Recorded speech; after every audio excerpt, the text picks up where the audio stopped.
Hello, fermented folks. We have P. Jelly Clark. All Makatsu. We have Travis Baldry. Today we have a really special guest, Leopoldo Gout.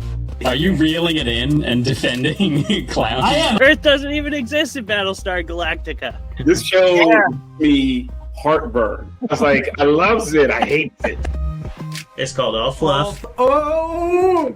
If you didn't know how I actually feel about The Mandalorian, Don't worry, this is it right here.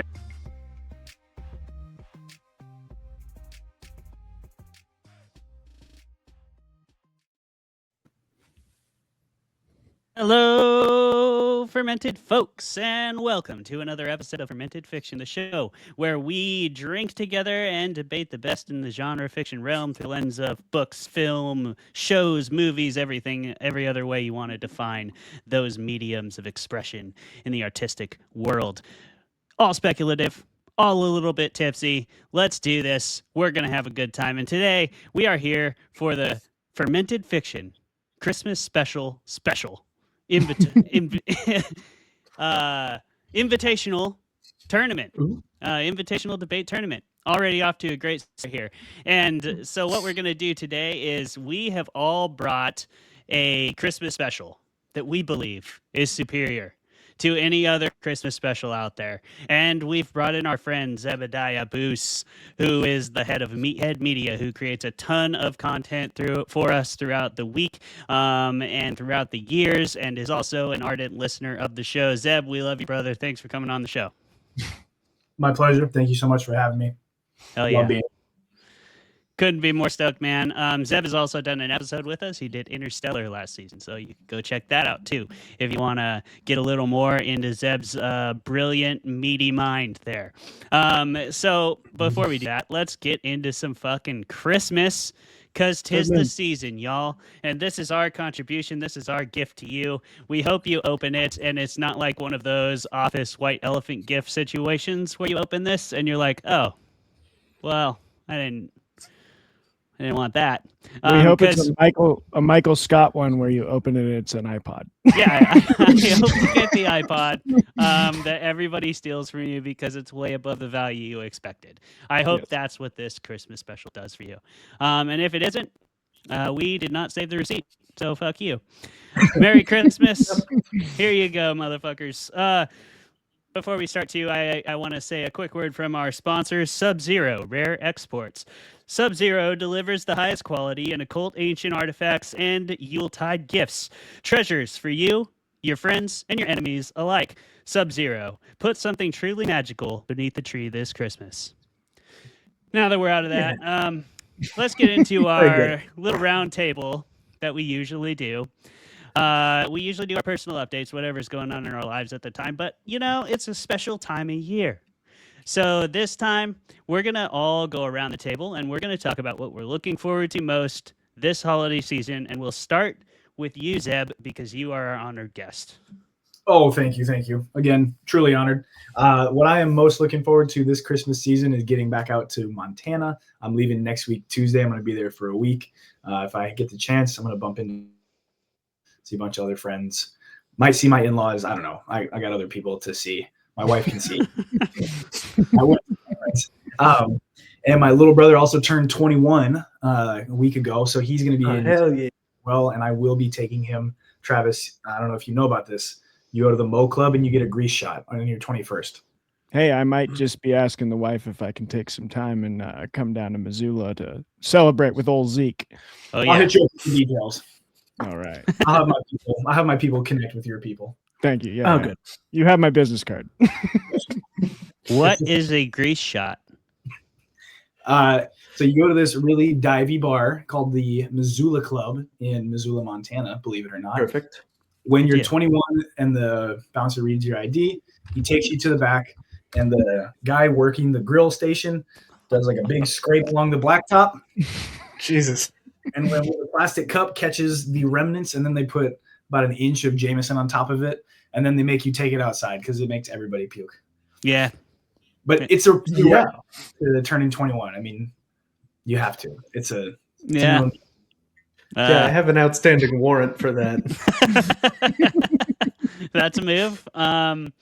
good for you, Missoula Bar there. I appreciate the gumption, and I hope that the Food Safety Board doesn't come after you because they're watching this episode. I mean, that's probably pretty sanitary. It's just disgusting. It's But like nothing's alive on that thing. So It's cooked on. Yeah. The only part that's concerning is if like the grill is too hot and then the grease melts right through the cup. That I've only seen that happen like every other time. 50% Hey, of the hot time, enough to melt every plastic. Hot enough to melt plastic is food safe. We're So- definitely not the only ones who have Yes. publicly talked about the grease shot, so I think they're fine. Well, They're yeah. still alive. Yeah, they should be fine. They should be fine. Okay, well, thanks, Zeb. I'm sure that Zeke's looking forward to that, and it's going to be a good time for everybody except for him. But that's what 21st birthdays are all about, ironically. Travis, what are you looking forward to most this Christmas season? Well, I've got a sad and a glad. So sadly, my wife she got promoted to bartender recently, but one of the things that kind of like expedited her promotion was if she agreed to do holiday shifts. So she does not get to leave for the days around Christmas. Obviously, the restaurant will not be open on Christmas. That would suck. But we're going to be in Bozeman. I think mom and dad on our side, Clay, are going to see you. And then we usually, the Anchorage family of Chloe's usually doesn't come down too often to the lower 58 or 50. My word, I can't talk. Lower 48. 48. There There it we is. got there. Thank you. Lower 48. So anyway, that's the sad. But the glad is I'm like, this is the first year where I'm going to do something I've always wanted to do. And that is kind of like, I call it, hopefully not offending anyone who's going to come, taking in strays.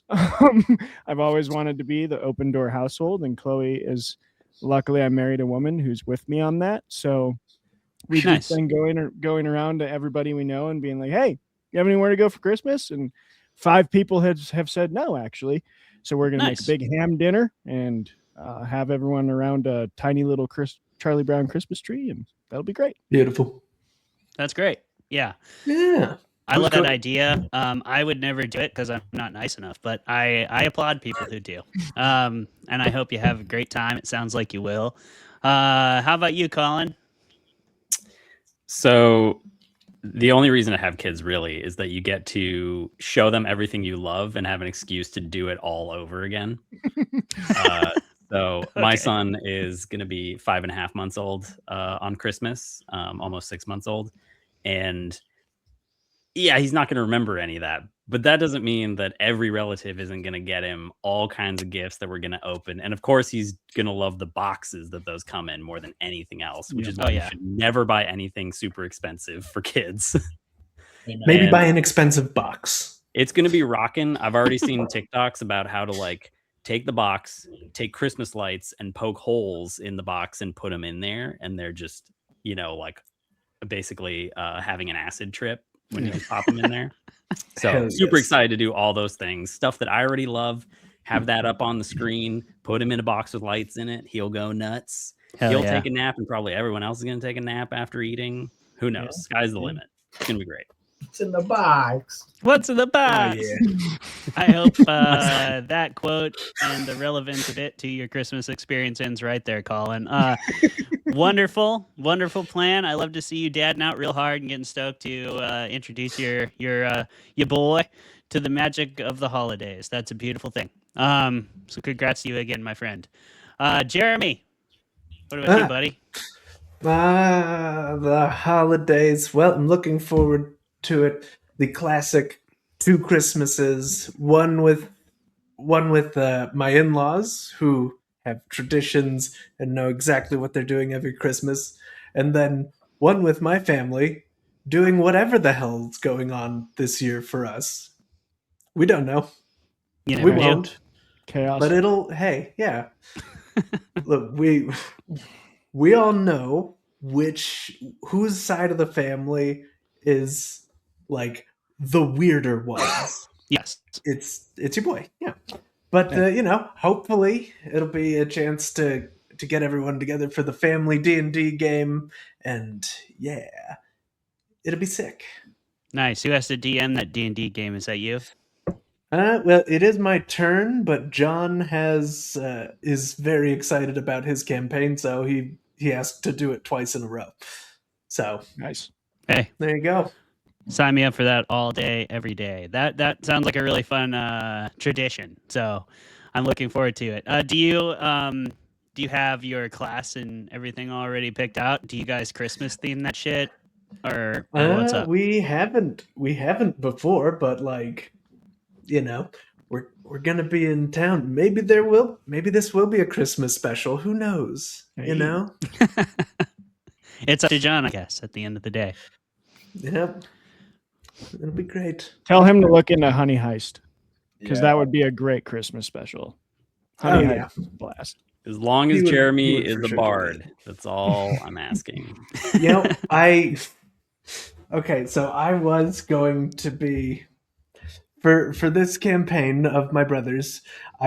My first thought was like, okay, I'm going to be a bard who is basically Bill Nye's character from Love Actually, Nice. just an old ex-heroin addict searching for a comeback at any price. Great, but then That is a way to then describe my sister-in-law, she pitched her character. That was a bard. I'm like, okay. So the next choice, like, okay, I'm going to be a druid called Raspricot. And Hell yeah. and then my wife picked a druid. So I'm like, I can be a fighter. I'll be a fighter. I think you've now given me my next like 5 ideas for D&D characters, and it's just taking every character Bill Nye has ever played in a movie and turning them into D&D. Do it. My friend wanted a birthday. Especially Davy Jones. My friend wanted a birthday one shot last week, and I played Chalice Cooper, the half orc bard. Nice. Nice. Great name. Lovely. Great Killed name. it. He was great. Oh, how could he not? Stunning. How could he not? So excellent. Everybody's got fun plans. Mine's pretty basic. I'm just excited for people to come out and check out the house. It'll be, I think, the first Christmas at this house because we did Thanksgiving with Mom and Dad last year. But this will be the first time they're coming out for Christmas. And then I have a bunch of friends coming out for the weekend after for my birthday, which is on the 27th. So I'm just excited for people to come out. There's also supposed to be really good surfing, and my friends coming out are surfers. So we're going to go take advantage of some of those high water levels that are here in the state right now, tearing Washington to pieces. But out here on the peninsula, it's just making the waves a little better. So can't complain from a personal place. Also, always get to go to the casino, and Mom gives me like $200 to gamble with. So that's always fun. Because $200 to gamble with her so that she's not alone in her gambling. yeah, to gamble with her, sure. And I do. I will sit at the machine next to her. And it is a thing, like, if you put a couple $100 into the gambling, hey, what's up, dog? Baby. Sweater. Just a little Wetter, point. wetter. Oh, Look at this guy. look at that baby. Oh, there you go. Oh, That is Arthur. Sir Arthur Poynton, King. the king Arthur. of the castle. Our king. He will be the king of every Christmas box, and it's going to be fantastic. Yeah. Oh, he will rule the Christmas Yeah. box. My daddy's gonna put you in a box. That's a weird way to put that, Jeremy. That's a way to put it. Hey, Hey, Oh, like it's the happening. hell yeah.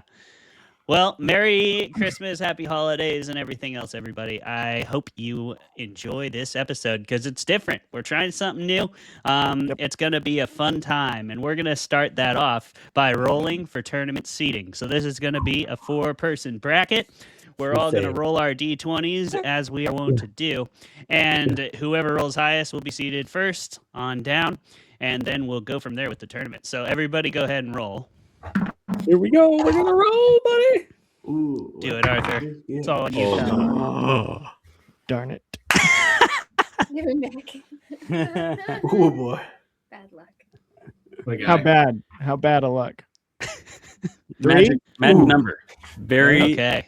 very. Very. That's a magic number right there. Jeremy. It was good enough for the Trinity, was it not? That's what I was It saying. was. Merry Hey. Christmas. Hey, Merry Hey. Christmas. magic. Steve. Merry Christmas. Well, 3 is a magic number. It's not as magic as my nat 20 right here. Okay. So we got our number 1 seed, Jeremy Hudson. Jeremy's the number number 1 seed. Clay. I got a 12. So it looks like it's Respectable. going to be me and Colin, Jeremy and Clay, because I got a 5. Ooh, so good. Okay, let's do this thing. Or no, I'm wrong. It'll be Jeremy. I'm second seed. Colin, Me and me and Jeremy. Yeah. Clay. Yeah, yeah. Oh, the brothers, first round. Damn, The Brother brothers. versus brother. Oh, brothers. God. I think it's interesting too because I do think Jeremy and Colin's specials are the most comparable, and so are ours. So it's good because They're it the kind of most unhinged. takes one of each out. I suppose, yeah. Yours and mine have the most critters, Travis. For We sure. are. We have. There are no so clue. many critters. All right. Hella critters, bro. So Okay. we go first, right? No, I would say first goes first. First and fourth should go first. All right. All right. Top of the bracket. Yeah, I mean that's what I had envisioned. So, Sweet. so yeah, we're gonna do that, everybody. We're gonna do this debate, and Travis and I will turn off our cameras because we're gonna go ahead and hand it over to our judge Zeb to lay out his expectations for this debate. He's going to tell us what he wants to see. He's going to tell us what he doesn't want to see. He's going to tell them how much time they got for each section of this debate. And by them, I also mean you listeners. And then we're going to talk about which ones we're bringing to the table to debate and who's sponsoring each individual Christmas special. We got so many sponsors tonight, y'all. You know, that's how we got to 79 fucking subscribers, is all these sponsors. See banner for details and restrictions on that statement. Okay, Travis and I are going to hop off because we'll be on for the next debate. Good luck, everybody. All right, gentlemen. I want a good, clean fight. You hear me? We had our talk in the Hold on, locker room. Zeb. Wait, what? I hit the Yeah, wrong get button. out of here. Boom. All right. Okay. We're good. All right, gentlemen, I want a good, clean fight. We had our talk in the locker room earlier. No punches below the belt. I don't want to hear any logical fallacies, no appeal to authority, none of the like. What I do want to hear is in your critique, needs to meet 4 categories. It needs to touch on dopeness, freshness, Christmassiness, and specialness. Do you have any questions about those categories? If so, speak now or forever hold your peace before the round begins. I'm going to be looking for a verbal confirmation of yes or no, please. Hey, Confirmed. let's do this. Okay. Let's Jeremy, that's confirm it. not a yes. Colin, also not a yes. I asked for a yes or no. You understand? Ooh, yes. Thank you. That was Extra yes. Okay. We are already off to the races. Now, being that Jeremy, you are the number 1 seed, and Colin, you are the number 4 seed, that does not necessitate who goes first. In our rounds, we will have 3 rounds of 2-minute time. First person goes, gives their argument. Second person goes, gives their argument. And the last 2 minutes will be an open rebuttal period, followed by a 3-minute time. All right. That being said, I'm going to flip a coin. I need you to call it right now in 3, 2, 1. Heads. Who's calling it, actually? You, There's 2 of us? you two to decide who's going first. All right. We're going to try this again. You're going to call heads. If we both call it, what if we both call the same thing because we're calling it at the same time? Quicker on the draw. All right. 2, 1. Tails. Okay. God, bless me. For God's sake. Colin, you won on heads. So you get to decide whether or not you go first. Please make Second. I will be second. All right, we are back to basically the order anyway. All right, now that we've got all that figured out, Jeremy, you will be leading us off. Prior to beginning, can you please tell us who's sponsoring you for this fight today? Yes, today my section of the debate is brought to you, of course, by this Jack and Coke Nog that we've got. So, All right. Jack Daniels and cola syrup used to make eggnog. So, that's how we're rolling today. That's the kind of lowbrow shit we're looking for on Fermented Fiction. It's too bad Travis isn't on here. Absolutely astounding. Nothing says trailer park like Jack and Eggnog. It's all homemade. The Jack. Well, except for the Jack. All right, I'm sorry. It's scratch-made eggnog. Jack and Coke Nog. Rather. Understand. All right, we are ready to begin. Jeremy, like 5 seconds to collect yourself. Okay, here we go. You are starting us in 3, 2, 1. Well, hey, happy holidays, everybody. Happy whatever. Let's get drunk together. So, today we'll be talking about Ted Lasso and why it is the better of the two options set before you. Now, first of all, this episode as a Christmas special is fantastic. Not only is it like a great standalone story with people celebrating the season and learning lessons with valuable character moments and whatever. Not only do you have like great comedy and wonderful character moments throughout, but also, and this is crucial and basically the reason that I decided to bring it onto the show is that this episode has in it Santa Claus being totally real in a series that otherwise does not have magic or sci-fi or fantasy, anything in it, which means,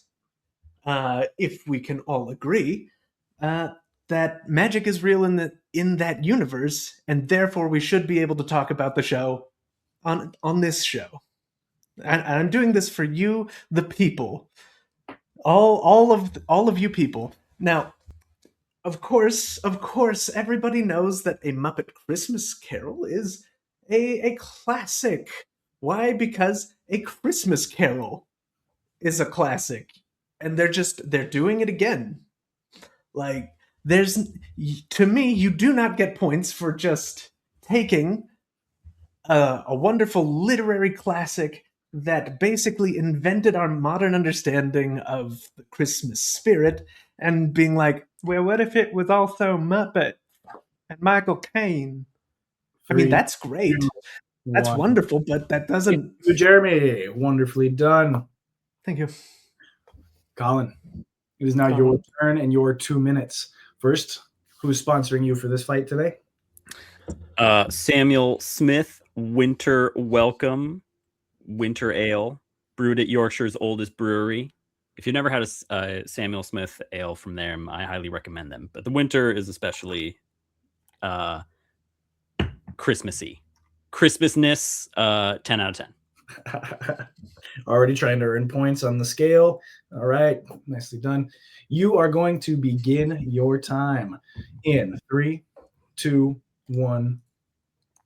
All right, so Muppet Christmas Carol has no business being as unbelievably fantastic as it is, given any rating system you could possibly use for a film, let alone that it's like a Christmas special, of which the Christmas specials, normally we expect them to be just cut and dry, boring, rehashed themes that have been over and over again, nothing new and interesting. It has to be basically Hallmark, but maybe even lower budget. Basically, the Charles Dickens wrote the instant classic A Christmas Carol in 1843, Charles Dickens. And then we have this version, which is, by many people's arguments of critics out there, legitimately the best adaptation of that story. Ridiculously enough, because it's the Muppets, Charles Dickens is portrayed by Gonzo, who we're a bit unclear as to what he is in terms of species, with his sidekick Rizzo the Rat. And what's perfect about that is that they intentionally wrote a script that was going to be a TV special. This all came out in 1992. And basically it was so good that Disney was like, we'll buy the rights for a film. And that's what they did.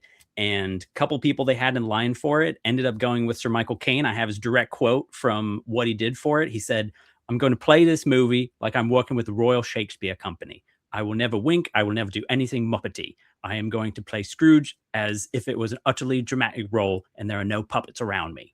That's what he did. And it's outstanding. It's just, the performances are incredible. It's funny. It's hilarious for any age person. And there's always more layers above and below what you're enjoying at the time. It repeats so much. Thank every time you you, watch Colin. That will be all. Well said. Well said. We now turn back to Jeremy. This is an open rebuttal period that will last another 2 minutes. Allow you both to collect yourselves. I believe you are both going back and forth during said rebuttal period. You All are right. correct. Here we go. In 3, 2, 1. Okay, well, like I was kind of saying before, you don't get points for just doing a Christmas classic, but it's Muppets. Okay, you didn't do a special episode of the Muppets. It's just like, here it is in Dickensian England with 2 hours of Scrooge being asked to please stop being a dick.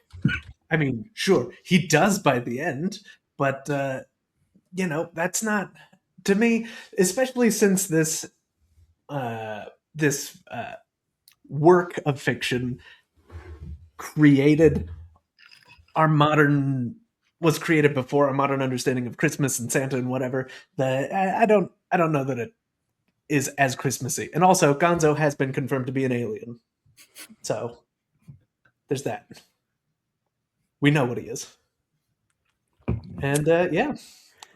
The incredible thing about Muppet Christmas Carol is that they specifically took everybody knows it's a Christmas Carol. There's been tons of different versions. The Patrick Stewart version is great, and various other ones. But the thing is that they have to completely change a lot of factors in the story, a lot of characters and ideas and things. All the changes they made in terms of this adaptation are just so good. And specifically, like having Marley and Marley is hilarious.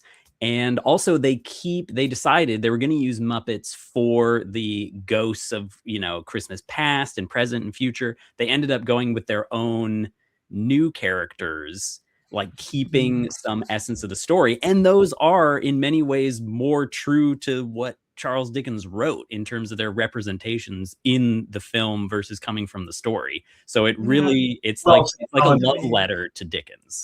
Thank you. I'm going to have to stop you there. Well said, gentlemen. That was a good, clean fight.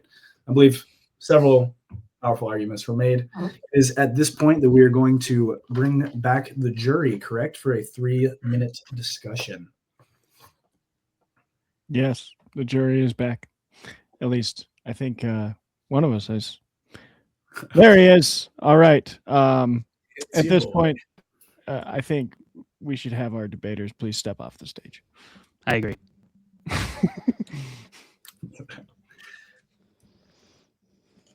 All right. Jury, I'm going to start our 3-minute timer. Okay. 3, 2. What are you thinking? I mean, here's what I'm thinking. Colin made an excellent rebuttal. His initial argument, lackluster. He had an appeal to authority in there that did not sway me. To Dickens? He said all the critics have raved about this movie. I'm like, no. I want to hear the objectives. What I will say, though, he has 2 appeals to authority, and one of them is actually not, because people often forget appeals to authority are only fallacious if the authority is untrustworthy sometimes. And I think Dickens is a classic, is just like, that's a great appeal. And like the Muppets does do Dickens justice, which is insane. It does, but he was basing his argument on, its accuracy to the letter of the law that Dickens had, because it's not the most accurate adaptation.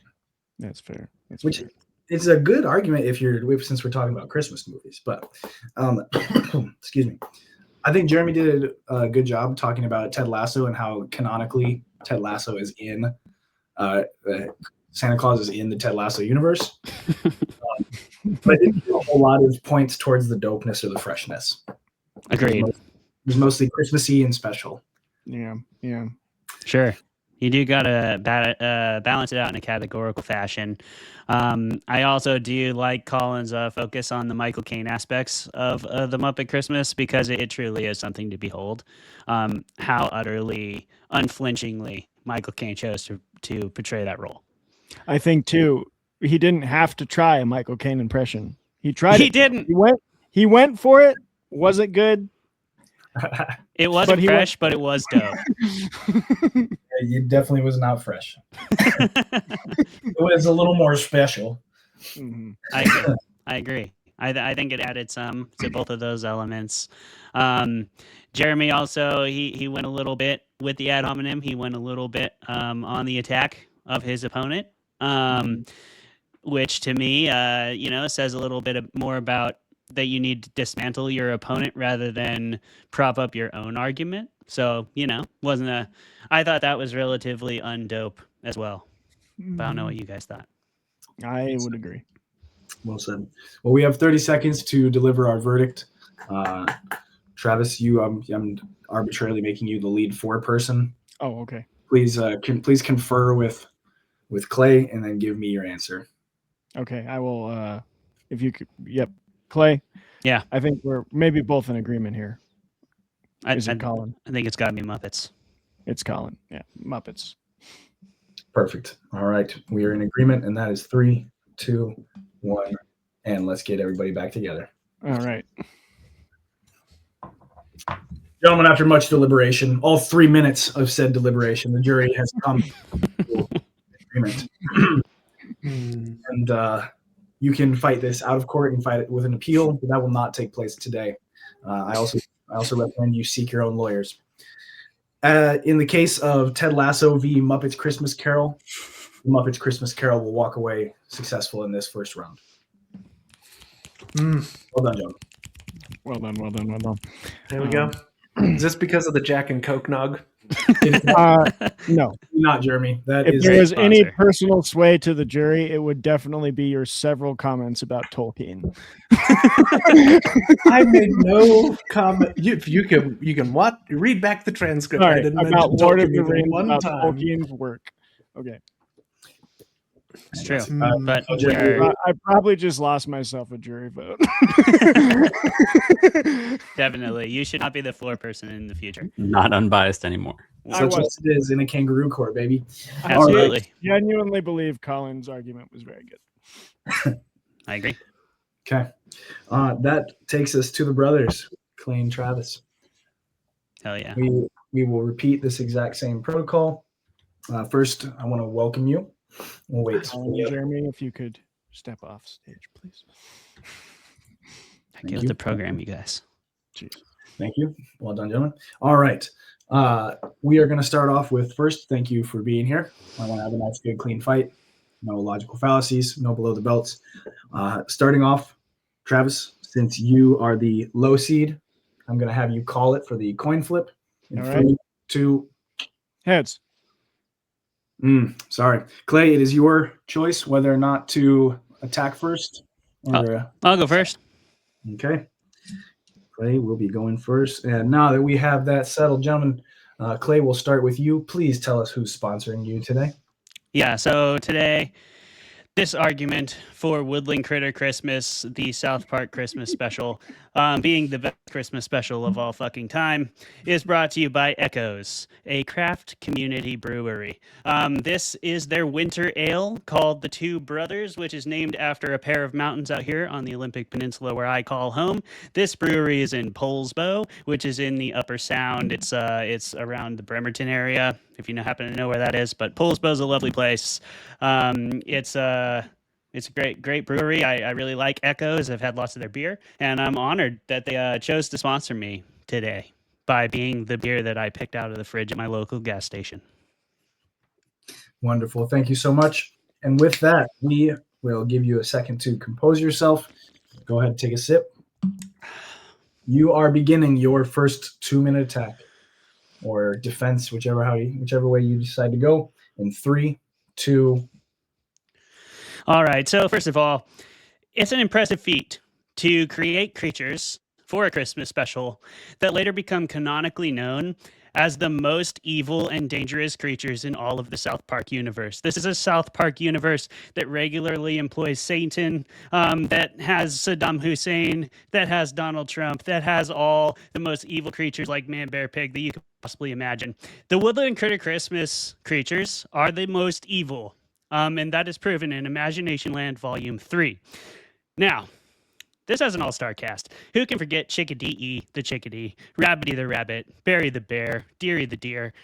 I mean, just a bunch of absolute bangers here, putting on a wonderful performance for everybody's favorite or least favorite holiday season. It provides the perfect framework to subvert expectations.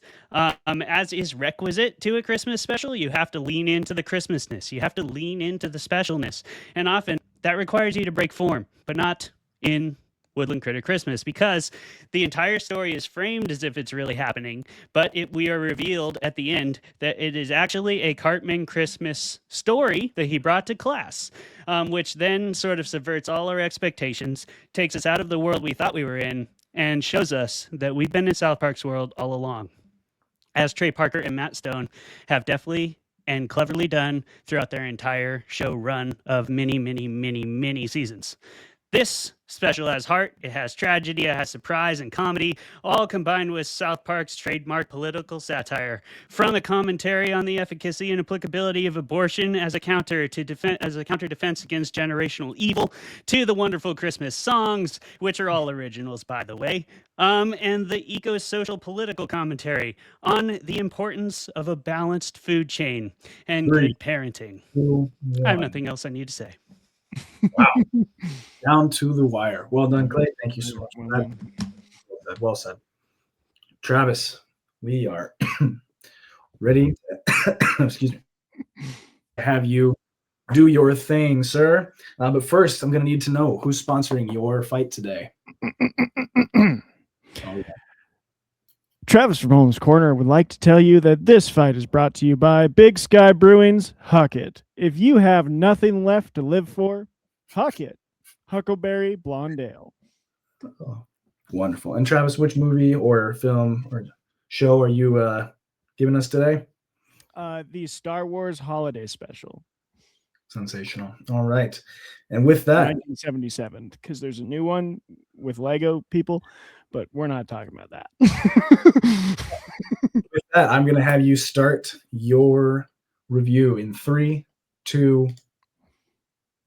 All right. Since you asked us to be kind of categorical about this here debate and defense, I'm going to be a categorical about it. So let's talk about questions. There is nothing on anything ever that is like this movie, and everyone will agree with me. We've got a Wookiee family celebrating their life holiday that's very weirdly similar but also dissimilar from Christmas. And you've got a lot of things thrown in there, like Space Julia Child's softcore porn episode and a really random anime episode where Boba Fett made his debut, which it's crazy that Boba Fett made his debut in this special. Specialness, all of the above I just mentioned. This is a very special show. Christmasness. Christmas is about miracles, and it is a bloody miracle that that Carrie Fisher, oh man, I'm so bad with names. Harrison Ford and Mark Hamill all came back to do the second movie after being forced to do this thing. That is a Christmas miracle. If I've ever heard of one, that's the Christmasness right there. And dopeness, you need an experience like this in your life. You need it either on drugs, which I don't condone, but I'm going to condone them for this. You need it with your family, because if you want a good laugh and also what the hell are we sitting down to watch, this has that.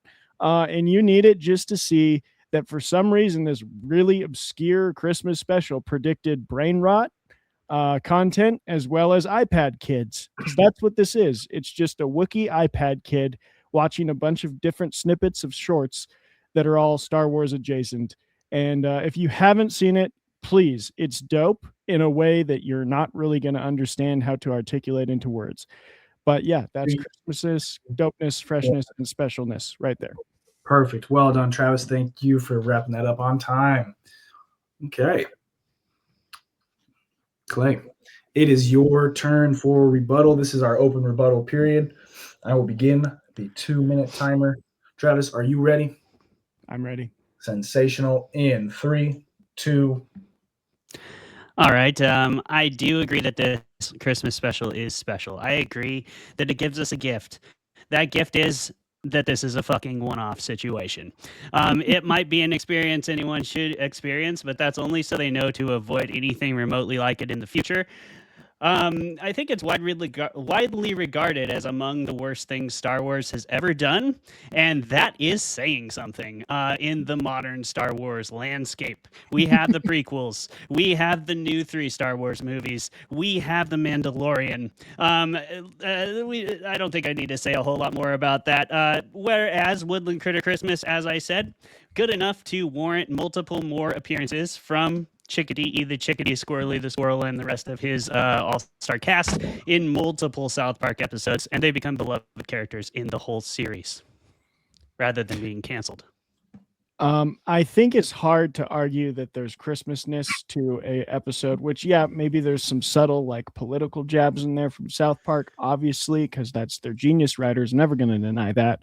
But this episode, Clayton has failed to tell you, is literally about Eric Cartman's fantasy that there's a bunch of Satan worshiping Christmas creatures who very cheerily walk around and cannibalize a bunch of things and cheer Hail Satan at the same time. That's not very Christmas. It doesn't have a Christmas vibe. It maybe is making a comment about what Christmas is, but there's no miracle there. And all I'm saying is if you're going to put the two together, the miracle comes in when you think about, again, the fact that all 3 of our main actors came back for episode 5 of Star Wars, despite being contractually forced to live through whatever the hell the holiday special is. So I think that right there is a Christmas miracle. Well said. We are out of time. Gentlemen, nicely done. We are now going to switch over to our jury panel. Colin and Jeremy, if you'd please join me back here. Oh, yes. Gentlemen, thank you for being here. I am going to begin our 3-minute timer, and then I want to hear your thoughts in 3, 2, 1. All right. Well, I think I would start by saying, regarding Clay's argument, I don't think that the most amount of evil included in the special is necessarily a point in the special's favor. That being said, Travis's Christmas special is one that does not include any amount of Christmas in it whatsoever, since they're celebrating Life Day or whatever. One of Travis's arguments also does stand out to me as saying that it's miraculous that the next Star Wars movie did okay because of this, but that's a separate thing. Those two things aren't really related, and that's not what we're judging here right now. But I don't know. What do you think? I think that's well said. Travis did also say everyone will agree with me, which is an appeal to popularity. Shame. However, Travis did hit more points according to our arbitrary scale, even if his movie actually didn't include Christmas. Colin, I want to hear from you first, though.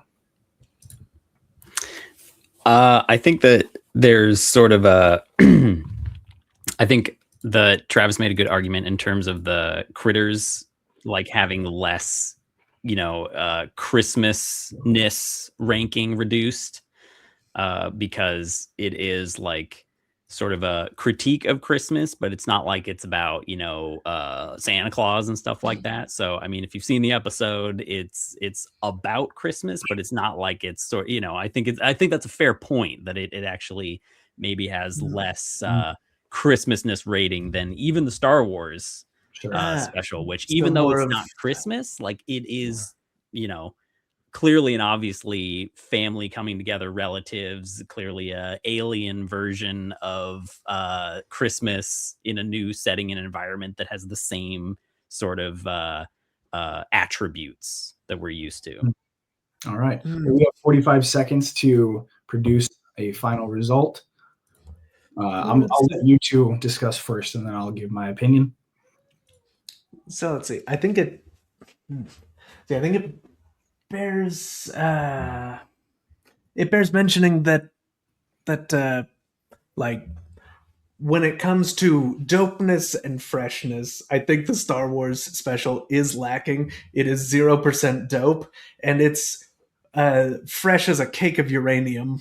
Like that's. All right. I So don't. we have 10 seconds. Is that your argument for Clay? Yes, that is. Colin, 5 seconds. I think it's pretty close because I think I agree with Jeremy on the dopeness and freshness, but the Christmasness and specialness, I feel like then maybe more towards the Star Wars Holiday Special. I need an answer. Those two categories. One person. We're out of time. One person. Give me an answer. Woodland Critter Christmas. Okay. All right. Well, we are ready to deliver our results to Clay and Travis. If I could have those two return to the courtroom, please.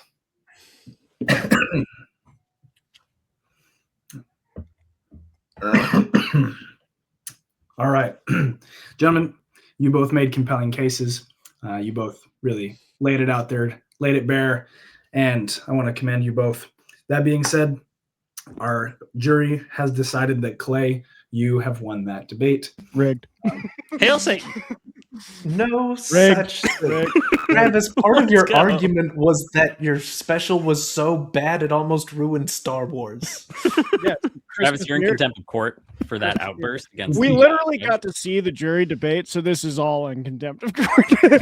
Hail Satan. There's a lot of contempt. Oh, going and I on. didn't hear your opinion. I want to know your opinion. All right. Well done. That tells us that we now need to have Colin and Clay face off. Well, we should do Jeremy and me first for third and fourth.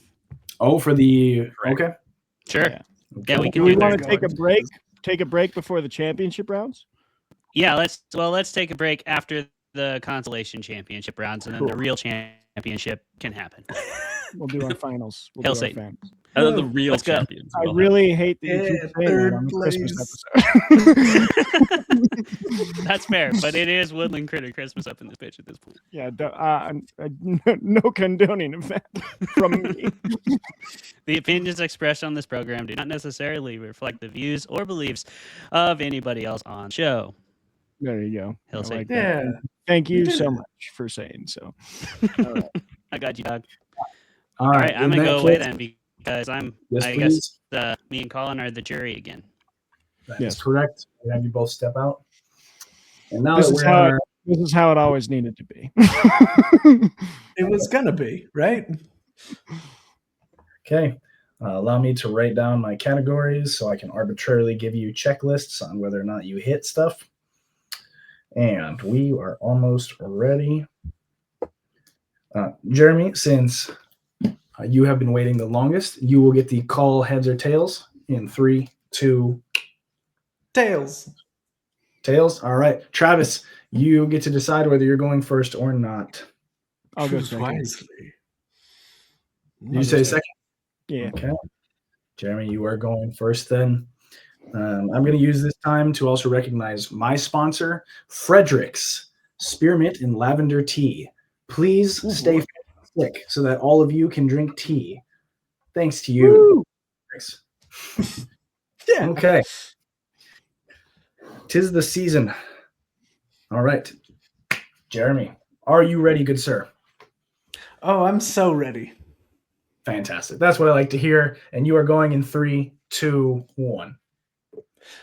Now, as before, I did touch on quite a few of my points in favor of this special. What I'm really going to try and focus in on is the specialness as it relates to being part of a coherent whole for reasons that I assume will become apparent when later on for no good reason. Now, while this special is very special and can be watched, separately from the series, as I did in preparation for this debate exactly, it is a coherent through line. There's no this episode exists within the context of the show, and then that's the way it is most meant to be enjoyed, but it still has Christmas special hallmarks of people learning valuable lessons and people being kind and giving and going out of their way to make Christmas merry for for everyone involved. Like Roy and Keeley taking Phoebe door to door looking for a dentist to fix her absolutely rancid breath, and spreading inadvertent joy wherever they go. And if that's not Christmas, I don't know what is. If we're talking about Christmas as needing to include miracles, which, okay, not automatically. Very few of my Christmases have been celebrated with miracles, but we will set that aside. This does have the miraculous appearance of Santa Claus, something that would not be expected otherwise. But as a Christmas special, it does bring that in, and it's great. Well said, Jeremy. Well said. Thank you. Touch on a couple good points there. Good points. Good points. Good points. Travis, it's your turn. Are you ready, sir? I'm ready. Your 2 minutes begins now. All right. There were a few things put into contention against me earlier, and that was that this isn't dope and it isn't fresh. I would very vehemently disagree. Dopeness, I think, you can definitely rate things on a dope scale and this isn't really an appeal to popularity, but more, why did people try and preserve this if it wasn't dope? And people did. On YouTube right now, there are 2 different bootleg versions of this. That means people have gone out of their way, despite this not being available on Disney Plus, despite this not being available to buy on Prime Video, people have found VHS copies and made sure that this is available for the public. If that isn't dope, I don't know what is. Dope is a name for a drug, and people always try and make those things available. So I think that's a pretty good 1-to-1 right there. Freshness, I will say again, I reiterate, there is nothing like this. And I won't use my earlier fallacy. I apologize for that. There is nothing like this movie. This is a family of Wookiees who get gifts on Life Day. Everything is very adjacent to Christmas, and then watch a bunch of like shorts that are nothing like you've ever seen. One of them is literally a softcore porn for the like elderly Wookiee. It is the strangest thing, very fresh. And then I appeal again to the specialness and Christmasness of, I want to reiterate though, my argument was not that it is a miracle that Star Wars survived. My argument is that the actors who loved the first movie were contractually obligated to do this movie, and it is a miracle that they didn't fight tooth and nail to get out of those contracts after it, and actually went on to make the best Star Wars movie ever, which is Empire Strikes Back. So it's quite a Christmas miracle that happened, and that we still have the Star Wars we love, despite George Lucas making this. 1. Well said. Okay. We now begin our 2-minute period for rebuttal. Gentlemen, again, clean fight, please. And your 2 minutes for rebuttal begins in 3, 2, 1. Now, I would, of course, like to begin by saying that even though people are trying to preserve this, it does not make it dope. People try to preserve corpses. Those are not dope, and they are certainly not fresh. Another point of order, I think it does bear mentioning that unique does not equal good. A bacon and asbestos sandwich is unique. I wouldn't say it's a good thing. We're not talking about good. This is an open discussion rebuttal. We aren't talking about good. We're talking about dopeness, freshness, specialness, and Christmasness. You have said, you've contended that this isn't dope or fresh, but you have not offered your own definition to either one of those things. Whereas I have offered my own definitions of both dopeness and freshness and given you categories on why this movie applies to both. So why does it not, Jeremy? What is dopeness? What is freshness? Well, dopeness is largely vibe-based. So saying that something can objectively be dope or not dope, or to what degree that dopeness exists, is itself illogical, and it cannot stand, and I won't stand for it. So in fact, I am sitting down right now. There's no logical argument against it, so you cannot argue. That was exactly a logical argument against it. No, sir. You said there is it's totally subjective. So how do you determine that it's not dope if I say it is? See, the thing is, proving an absence of something is actually an impossibility. So the burden of proof is on you to prove beyond any reasonable doubt And I that the gave you dopeness a is category there. And here I am evidence. reasonably doubting you. Yes. So reasonable. But your So reasonable doubt is based on subjectivity of, well, that's not actually a category. That doesn't work as you have It is a provided no category. evidence. No It's evidence. exactly a category. What's the Evidence cannot prove. Gentlemen, thank you. You're welcome. The rebuttal period is over. We are now moving on. Thank you for your time. You're welcome. Jury members, please return to the courtroom. All right. I said they both take fourth. Wow. We begin the timer. All right, 3 minutes starting now. Okay, both taking fourth is a heck of a swing. JK. I think good sides were made on both points. I'm gonna wait to hear from both of you first. Well, I think that I'm a little dubious because Travis has made a second argument referencing the popularity. Like, it's amazing that these actors went on to do something. The thing they did later was the best in the franchise, et cetera, et cetera. That doesn't really say anything about the current status of the dopeness and freshness of the matter at hand. That's sort of an appeal to, like, I mean, I think that's like a future context, like the ends justify the means. This thing, which I know for a fact is unbearable at times, is worth it because of what you get later, which is not, we're not going to go there. So I didn't like that argument that Travis made. Okay. Okay. I have to go a little bit the other direction, and not just because he's my brother. If anything, I genuinely disagree with him more than any of you. But I do think he had a point where he said he did define his definition of the category and then base a argument logically upon that definition, a definition which nobody refuted at the jury or judge level. So I find that to be a pretty relevant, well put together argument. I guess that's my 2 cents on that. I liked Travis's argument better because I'm a sucker for structure, to just be completely biased about it. I have to agree with you there, Clay. Refuting or to giving your own example of dopeness would have really strengthened Jeremy's take. Not forcing Travis to prove why his special wasn't dope. Right. However that went. That being said, I was keeping track. Jeremy did touch on the dopeness, the freshness, the specialness, and I think I gave him a point for the rebuttal throughout his like retelling of his special. Mm-hmm. So I do want to credit him there.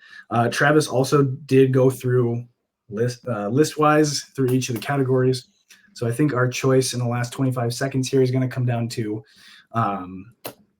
what did we feel? Who do we think actually takes fourth? Who do we think takes third? Who won your hearts based on our categories? Well, I think Ted Lasso won my heart. Clay? I have to go the other direction, so I think it's on you, Judge. Well, in our last second, I am going to go with Travis for his logical argument. And with that, please, contestants or defendants, please come back. I wonder if he'll still accuse it of being rigged. No. Could we have last statements? Sure, yeah, we can sure. have. And now that we're in the championship rounds, for sure. Yeah, and then we'll take a break and go to championship. I'll give you 1 minute for closing statements. How about that? Okay. I do think. Do you think fourth place should go first? I think so. Yeah. Okay. 1 minute. 1 minute, Jeremy. Tell us where we went wrong. Give us the business. Very well. Why should you actually be first?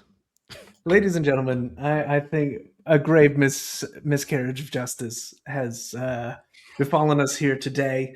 Not only is the Star Wars Christmas special neither dope nor fresh, by metrics made up on the spot and not acknowledged by the jury as relevant, everyone, but truly almost entirely unwatchable.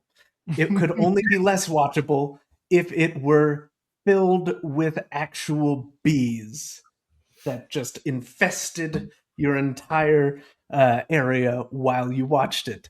Now, I believe that in the appeal, which I guess won't happen today, that this grievous mistake can be rectified. Thank you. A wonderful soliloquy. Thank you. Travis, would you like your minute? Yeah, my last thing I want to say, and thank you all for being here today, for being a jury. I'm sad I lost the first round, but is that I think what was missed is that my argument for the success of future films was not an argument for dopeness, freshness, or specialness. That was the Christmasness category, and it was purely based on the fact that that was a miracle. And I do think Jeremy was wrong in his arguments of saying Christmas things do not have to have a miracle element, because the holiday itself is literally built around something people call miraculous, that I think is miraculous. Whether or not everyone agrees if it actually happened, what happened on the Christmas holiday and why we celebrate it is a miracle. So I think that has to be a part of Christmasness. And that's the appeal I was trying to make, that this movie is Christmassy because it's miraculous that this whole amazing franchise that has built our society survived after this bomb. Thank you, Travis. Okay. Wonderful closing statements. As the judge, I'm going to pass it off to our one of our four people, Clay. Yes, that's me. Thanks for being here, everybody. We are still rocking with this Christmas special. We're going to pick it up with the finals of the tournament, and then we'll have an all-around discussion of each special in turn. It's going to be a lot of fun. So we'll see you on the other side of this 5-minute break, because all of us are functioning meat suits, and we have to attend to those suits mechanically. All right, everybody. We'll see you on the other side of 5-minute break. Goodbye.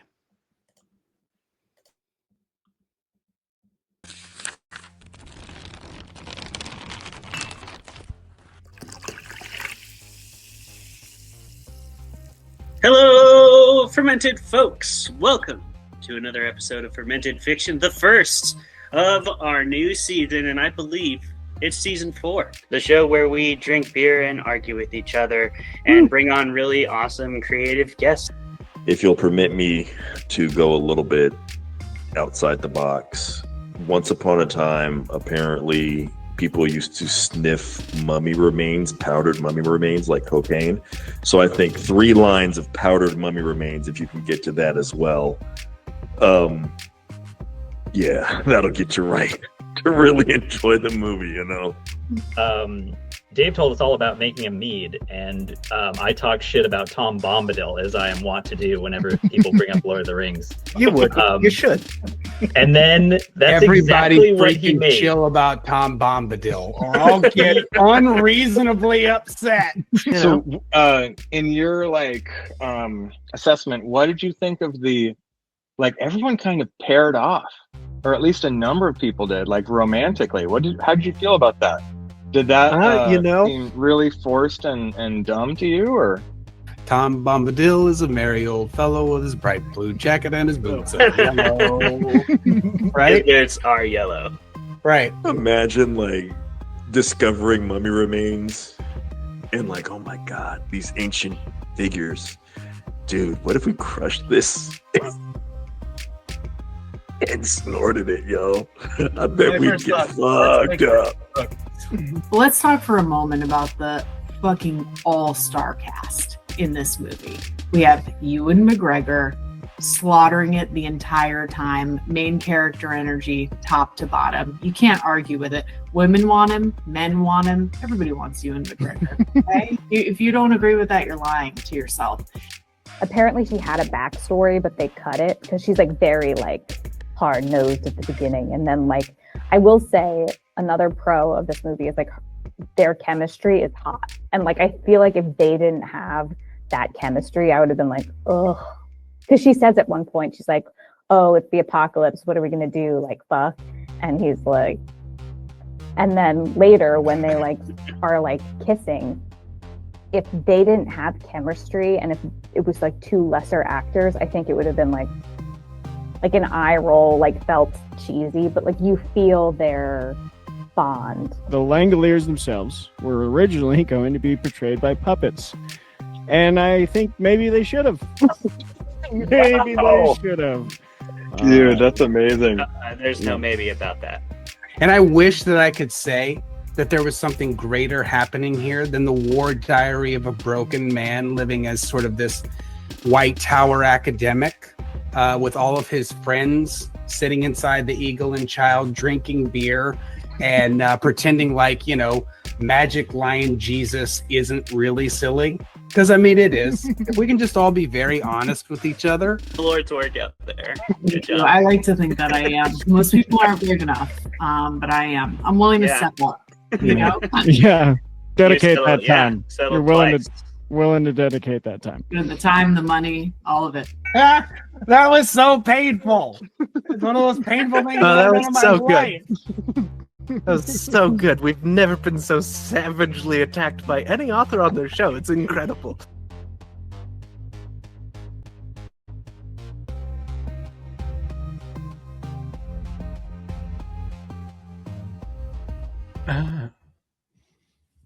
We back. Oh yes. I do gotta say that I'm really happy with how that theme song turned out.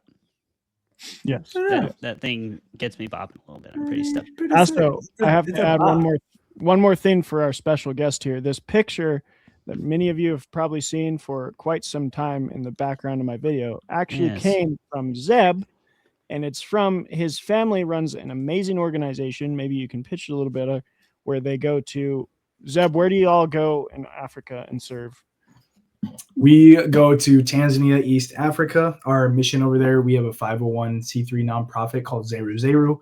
The goal of the mission is to protect albino kids because in Tanzanian culture, when you have two black parents and all of a sudden a white baby comes out, it's considered to be a demon or a devil. And unless you get rid of that child, that whole family and potentially even the village is cursed. During election season, politicians will frequently hire people to go and capture albino kids and take a finger, not unlike a lucky rabbit's foot type situation. So what we do over there is we built up a compound and we have like 70 kids staying with us at that compound. So we go back, at least one of us in the family goes every year. Yeah, it's really, so if anyone's ever wondered about that, that's from one of the kids that they help and educate and do all that stuff for. So the Boos family is really great people over there. Cool. Thanks for the plug. You're welcome. Oh yeah. Thanks for what you do, Zeb. Thanks for being here today to help us judge these debates. And I'm not just saying that because I'm up next. On to other equally important matters. Yeah, sorry for that. That was a random thing I threw in there, but it's in the Christmas spirit. They're charitable people. On to our next Christmas miracle. It would be Colin versus Clay. Alrighty, friends. We are going to flip a coin again. Clay, I'm going to have you call it. Tails. All right. You get to decide whether you're going first or second. I'll go first again. Okay. Clay is up, ladies and gentlemen. Clay, again, I would like to say that I would like a clean fight, a clean argument, and you are going in 3, 2, 1. Okay, so I kind of already did the broad strokes with Woodland Critter Christmas, but we can get a little deeper into it because this actually ticks a lot of higher level story boxes that I think most Christmas specials are frankly incapable of. And that's because it doesn't it doesn't just rely on your buy-in to the time of the season. It doesn't just rely on the fact that you're probably sitting in your living room in a dumb Christmas sweater like this one at that very moment you watch it, and you will never be expected to watch it other than that. Woodland Critter Christmas is worth a rewatch anytime if you are a South Park fan, if you are a fan of satire, if you are a fan of not giving a fuckness that nobody can outscore when it comes to South Park. This has all the structural integrity of any South Park episode. It just so happens to be about Christmas. And in that way, it takes Christmas on like a dark angle, which I'm always, I'm a big fan of criticism through comedy. So I like that they go sort of after the mythos, the blending of paganism and Christianity that Christmas sort of is, in a creative way, but in a way that they're South Park. You know it's a satire. You know they're not meant to be taken wholly seriously here. They don't want people to go out screaming "Hail Satan," but they tell a topical, relevant story that sort of critiques the mythos of any holiday from within itself. And they do that by wrapping it in a story all its own, which is Cartman's Christmas tale that he brought for class. So I think the underpinning and the comedic overtones really help actually let you dive into that deeper subject matter if you choose to, or you can just enjoy how funny and fast-paced and actually pretty touching this episode is. You've got the mother mountain lion who's been protecting the mountain for years, but is perceived as a bad thing because she's a predator, and she proves you wrong. So does the rest of the movie. Well said. Well said. Thank you, Clay. And with that, we will do our 2 minutes for Colin. Colin, are you ready, sir? I'm ready. Fantastic. And you are going to kick off slot number 2 in 3, 2, 1. Well, I love capturing the essence of something in direct context. So Ebenezer Scrooge says in The Muppet Christmas Carol, 1992, "Let us deal with the eviction notices for tomorrow, Mr. Cratchit." And Kermit says, "Tomorrow's Christmas, sir." "Very well, we may gift wrap them." That is his exact response. And it perfectly encapsulates Scrooge. It's a quick line. We're not caught in anything long and tortuous in terms of like, okay, here's like a Hallmark special Christmas involved. Here's, everything we've all seen before, music we've heard 1,000 times. I worked in retail sales for 6 years. I know what it's like to listen to Christmas music for all of December and a lot of November. It gets overbearing. It gets too much. It can force you towards human sacrifice and hailing Satan, in fact. But that's where the Muppet Christmas Carol is so absolutely on the mark. It has Christmas carols, but it also has original music. The original music is incredible. It has, getting Muppets to be taken seriously, puppeteering is incredibly difficult. And this film absolutely knocks it out of the park. You will cry. You will laugh. It is fun for the whole family. Can't say the same for South Park. And it manages to hold your attention for the entire movie and makes, it's worthwhile just listening to the music of it in your car. It's just happy holidays for everyone. And it's something that's completely unique because I will admit that the previous Muppet movie was nowhere near as good. And the following film,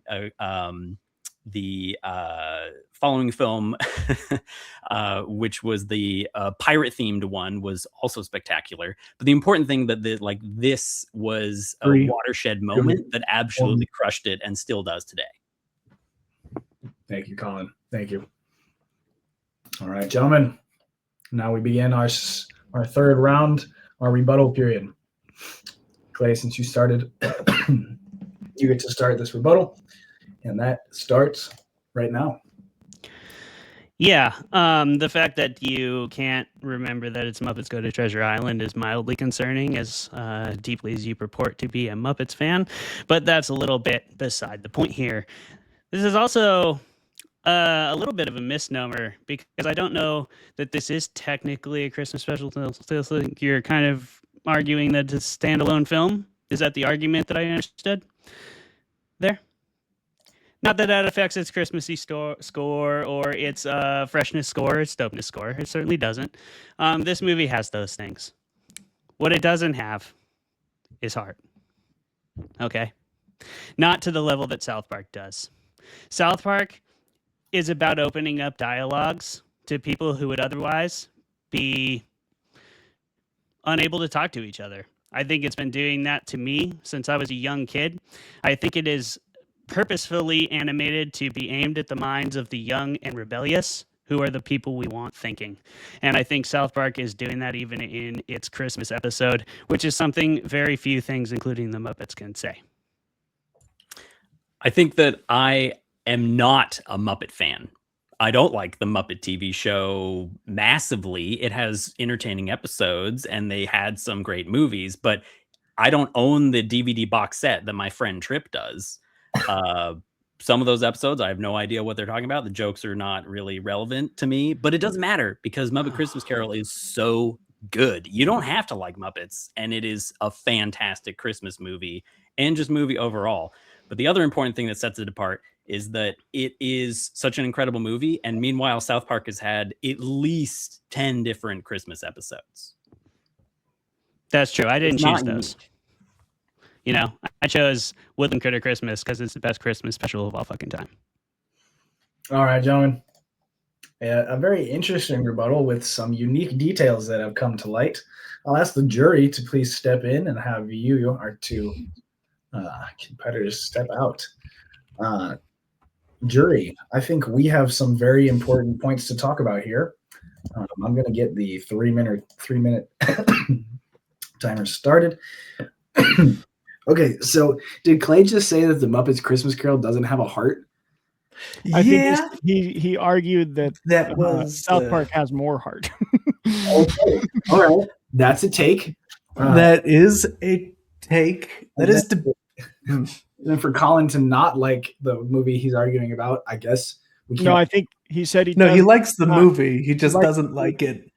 He's like the Muppets generally, but Clayton, which I think him of being a Muppets fan, and he said, "I'm not actually a Muppets fan. I just like this movie." Got it. Yeah, I think that like as a special, especially in this context, the Christmas Carol is probably far too removed from the Muppets to score highly in specialness as a Christmas special, regardless of how we feel about it. Interesting. But then again, you also have Clay pointing out Woodland Critter Christmas's lack of Christmasness as a part of his argument, which I suppose was a bold take. It is a bold take. I will also say, I think Colin should get points for another Michael Caine impression. Yeah, he's still going for it. So he's pulling those out. So let's go objectively. Gentlemen. Let's go objectively between the two of them. Who hit more of our arbitrary categories? My belief is that Colin hit more of our arbitrary categories, but I welcome your thoughts. I think you may well be right, and I think it comes down to the relevance and accessibility of the Muppet Christmas Carol as being indicators of freshness by largely, and then the overall quality of the film carrying the dopeness with it.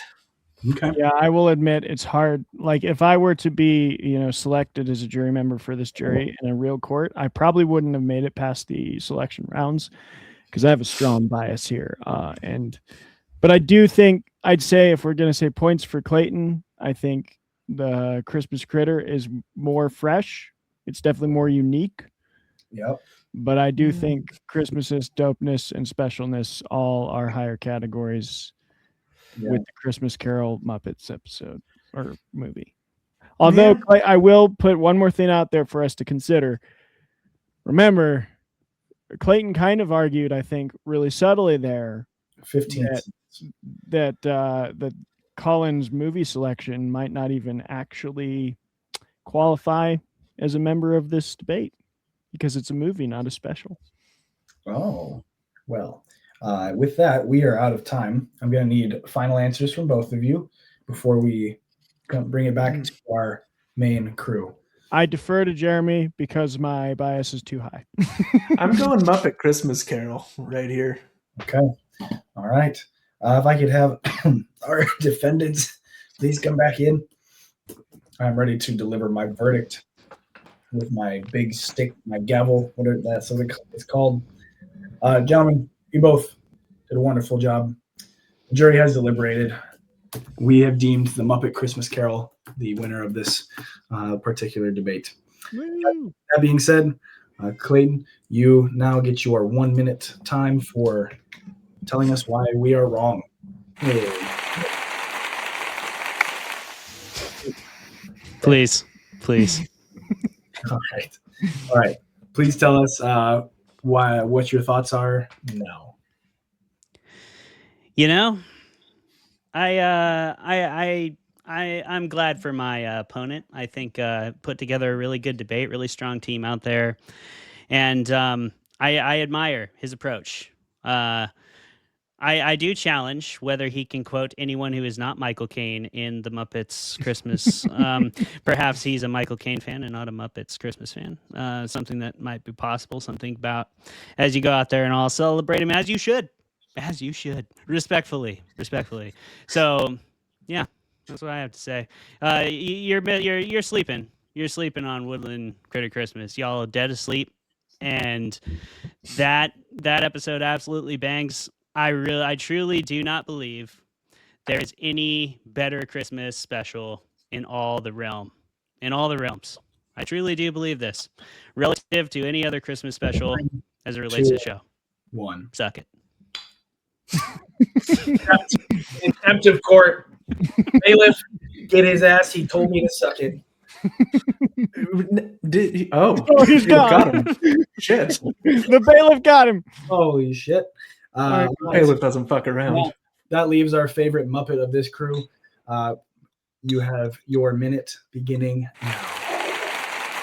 With honor, ladies and gentlemen, may it please the court. Let me say, listen to this. Listen to this. Brought on by Bailiff, please.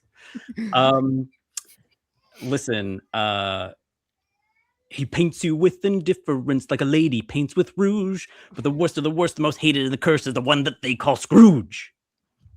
Absolute banger. One of the best openers for a film ever. Explains everything we need to know about Scrooge. Does so with Muppets and vegetables. Fantastic. Even the vegetables don't like him.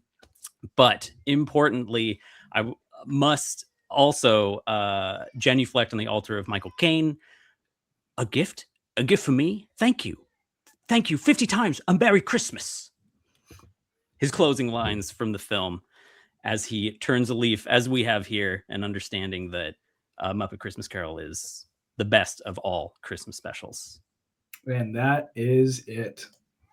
All right. Well said. Bailiff, please bring back our contemptuous. He's back. Oh, he's back. That's so good. That was very good. Colin, to your closing statement, which was just a Michael Caine soliloquy. Perfectly timed, though. Perfectly timed.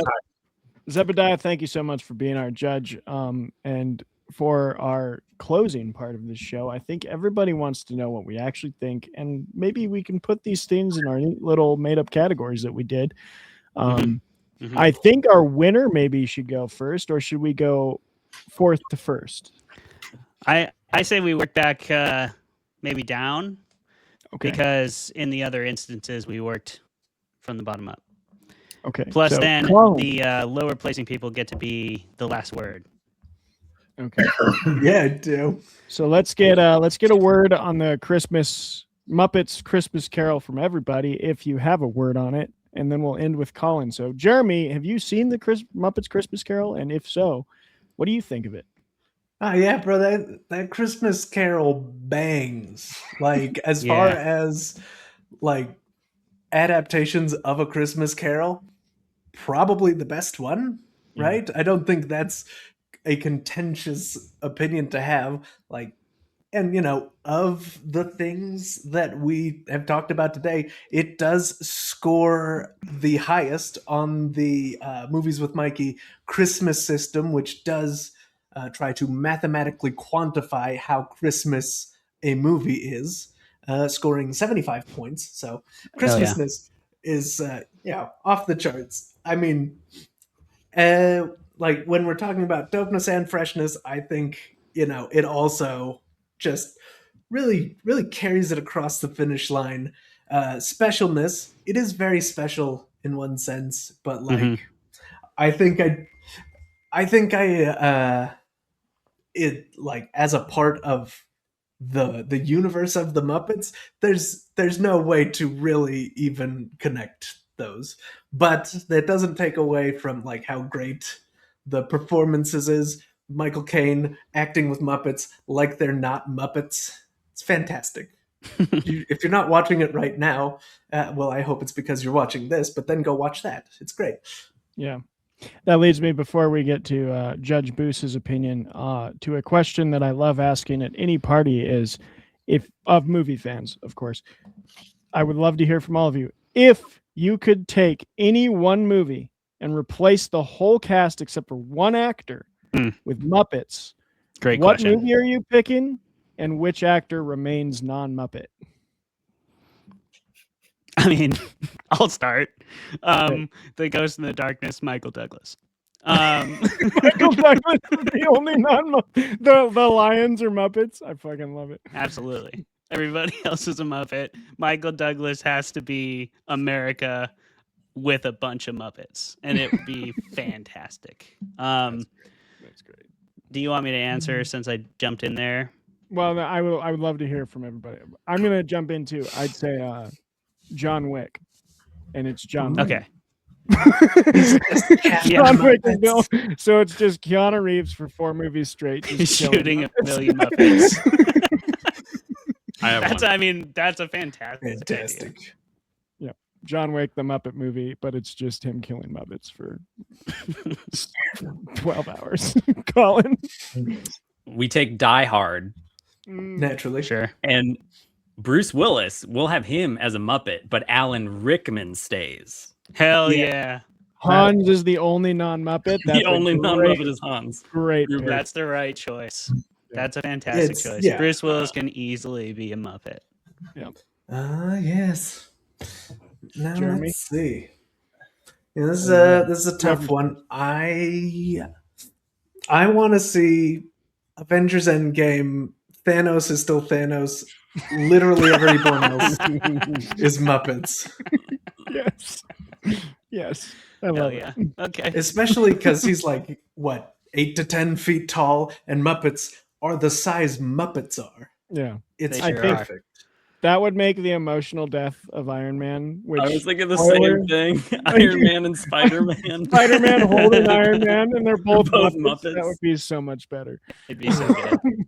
Just the entire Infinity War and Endgame, top to bottom, Muppet.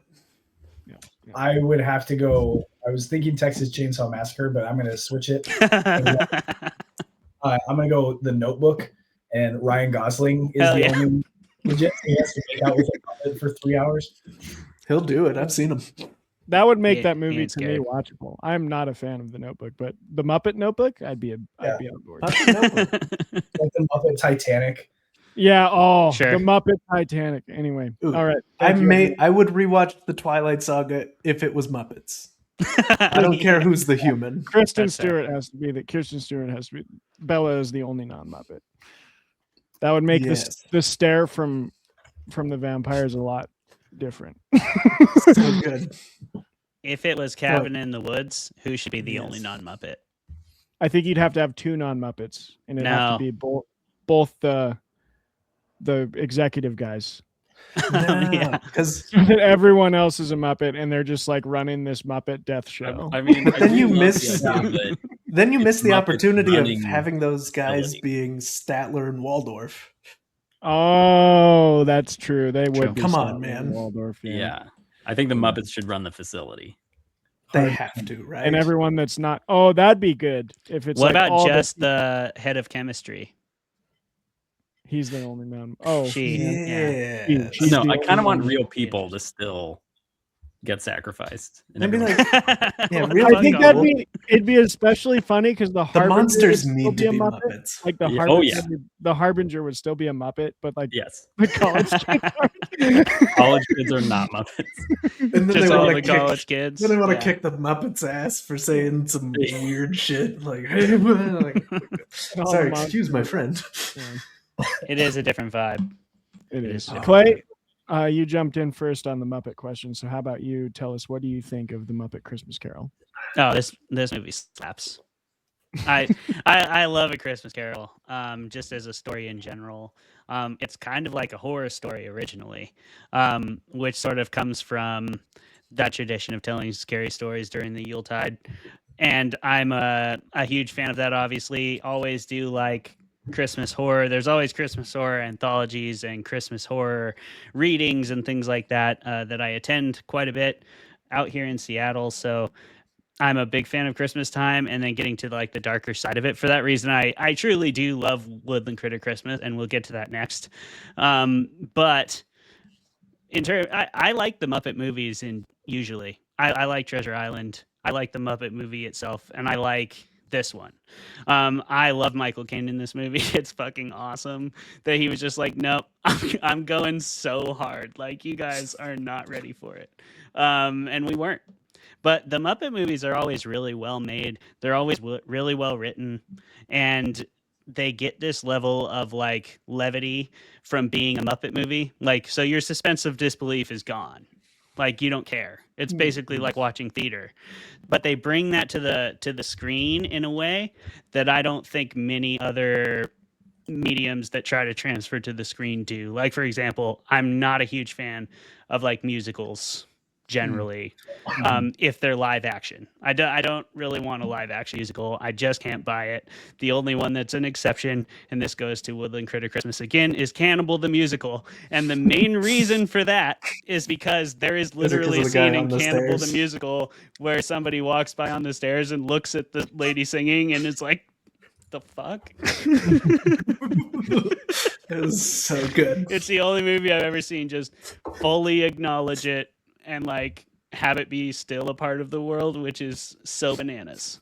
But I think again, like, you have to have a level of absurdity or something that lets you watch those movies as they're intended, which is like a live show, because that's what the Muppets is. And I think the Muppets is probably the best fucking like franchise or IP to ever do that in terms of like translation over. Yeah. So I think this movie's awesome. Judge Boos, what do you think of the I love Muppets. Although Woodland Critters is pretty fun. I have not yet seen the Star Wars or the Ted Lasso, so I can't actually pass. Like, we'll get on to those. We'll get on to those. But I did just look it up, and it exists. It's God is my witness. There it is on Reddit and YouTube. The reason I like the Muppets so much, though, and we kind of like touched on this before, Michael Caine played that Muppets movie as if the other Muppets were fellow actors, but the Treasure Island movie, Tim Curry played that movie like he was one of the Muppets, and I think that's two very, very different sides of like the Muppet movie spectrum. Tim Curry was fucking unhinged, and Michael Caine was serious with a heart attack. Like, these are fellow Shakespearean actors. I cannot believe I have the pleasure of working with Kermit. It is so awesome how both of them took that totally different approach, and it worked, like knocked it out of the park both times. Yes. I mean, Tim Curry is a Muppet, though, so like he was born to play that role. Like Tim Curry, like if you did Rocky Horror Picture Show with Muppets and kept Tim Curry again, another bang. That'd be another one.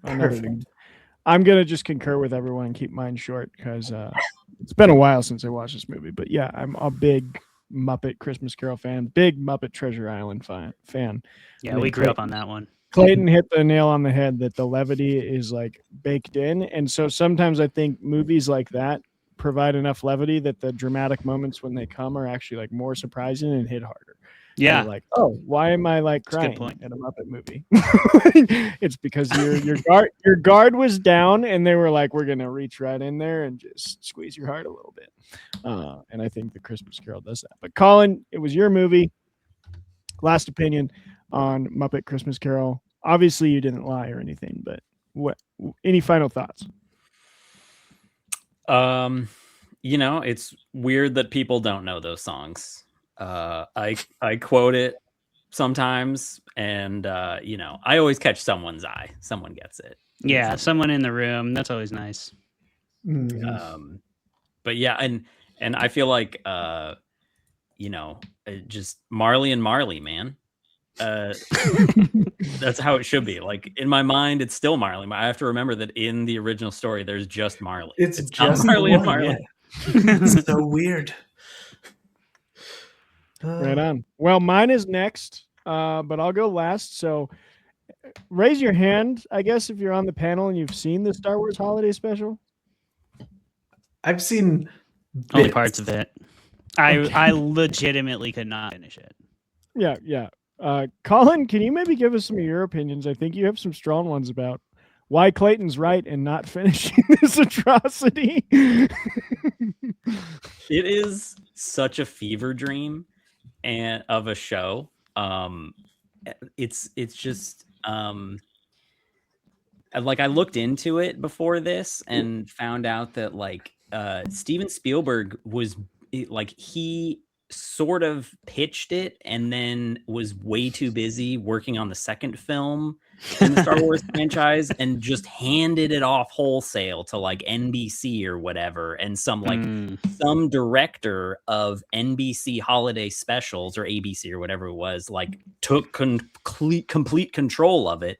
And then there's like the completely absurd softcore porn a musical number, which like that's part of the like holiday specials package that they get. So like it's just a whole bunch of stuff that's built for these holiday specials that Star Wars ended up in, and like the history of it is mind-boggling because it's really something that you watch it with no context and it is frightening. You don't know what's going on or why or how, and then you look into it and it kind of makes sense from like just the chaos, and I'm pretty sure it was all put together in like 2 weeks as well. Yeah, and the creator of it has like gone on record saying he was like on heavy amounts of cocaine when he was writing the script. I mean, yeah. This is probably the most fun I've had looking up trivia for a movie because there's like Harrison Ford legitimately tried to get out of his contract for Empire Strikes Back after this. He was so mad at how bad the Christmas special was, and you can see it in his performance. Like his face is like, I do not want to be here. Everything about it was like painful for him. The Wookiee thing was weird. There's a whole level where George Lucas said that he thought it was a good idea when Spielberg pitched it and was like, yeah, this will keep Star Wars in people's minds until the next one comes out, because he was still surprised that his movie was successful in the first place, the first one. And then he saw the final product and he like tried to get it shut down everywhere. And it didn't get shut down in America and Canada, but he was successful in getting like the worldwide release canceled. And he in an Australian panel for Star Wars, he went on record saying, if I had a hammer and infinite time, I would track down every copy of the holiday special and break it into pieces. George Lucas hates this movie. Harrison Ford hates this movie. Mark Hamill refuses to comment on it. He just dodges the question every time someone asks him. The only one who like had a blast answering questions about it was Carrie Fisher. Oh yeah. And she just was like, yeah, it was awful. Let's talk about how awful it was. Just but do it. The softcore porn thing, I don't fast forward movies. I'm a finisher. Everyone knows that. I like to complete things. That is a hell of a way to phrase that, pal. He's a finisher. He always did it finishes on purpose. 4 times. Yeah, nice. 4 times in this movie, I fast forwarded, and it was like all the weird little videos they put in, like the music video that the Imperial Soldier just watches. It's like grunge. I don't know what it is, though. Dude, we cannot not mention the cooking show clip as part of it, which like it's one of those things that you watch it and you're like, what the F am I watching? And then later in the middle of the night or something, you're like, did I imagine that? Did she have 4 arms? And you have to like look it up again to confirm that you didn't just fever dream this nightmare scenario. I made it. I didn't even make it to the 4 arms, Colin. I made it to stir, whiz, whiz, stir, whiz, whiz. I was like, I'm done. I can't do this anymore. I mean, honestly, I think it's like you just have to keep watching. I think you just need to try again. Watch the whole special again.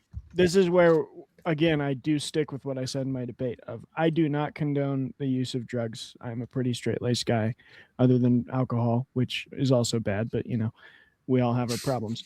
But for this movie, like I've never been so tempted to try mushrooms. Like I've never taken them in my life, but I was like, I feel like I need to be on something.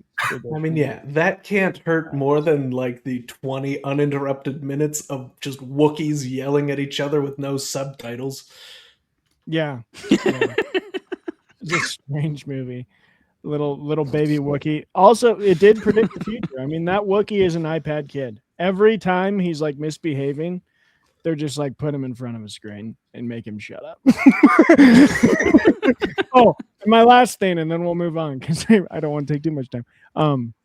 But like the fact that we're in the middle of the rebel alliance, like the rebel times. So like people they're still very much fighting a war. Like very much. Empire Strikes Back going on. There's multiple Star Wars.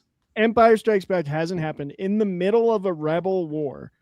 And yet somehow there's a freaking cartoon about the leaders of the Rebel Alliance that the kid can watch. Like, what? Yeah. That'd be... Well, maybe they were streaming from Alderaan. Oh, sorry. They couldn't have been doing that. They couldn't have been just rubbing it in the Empire's face. It was so weird.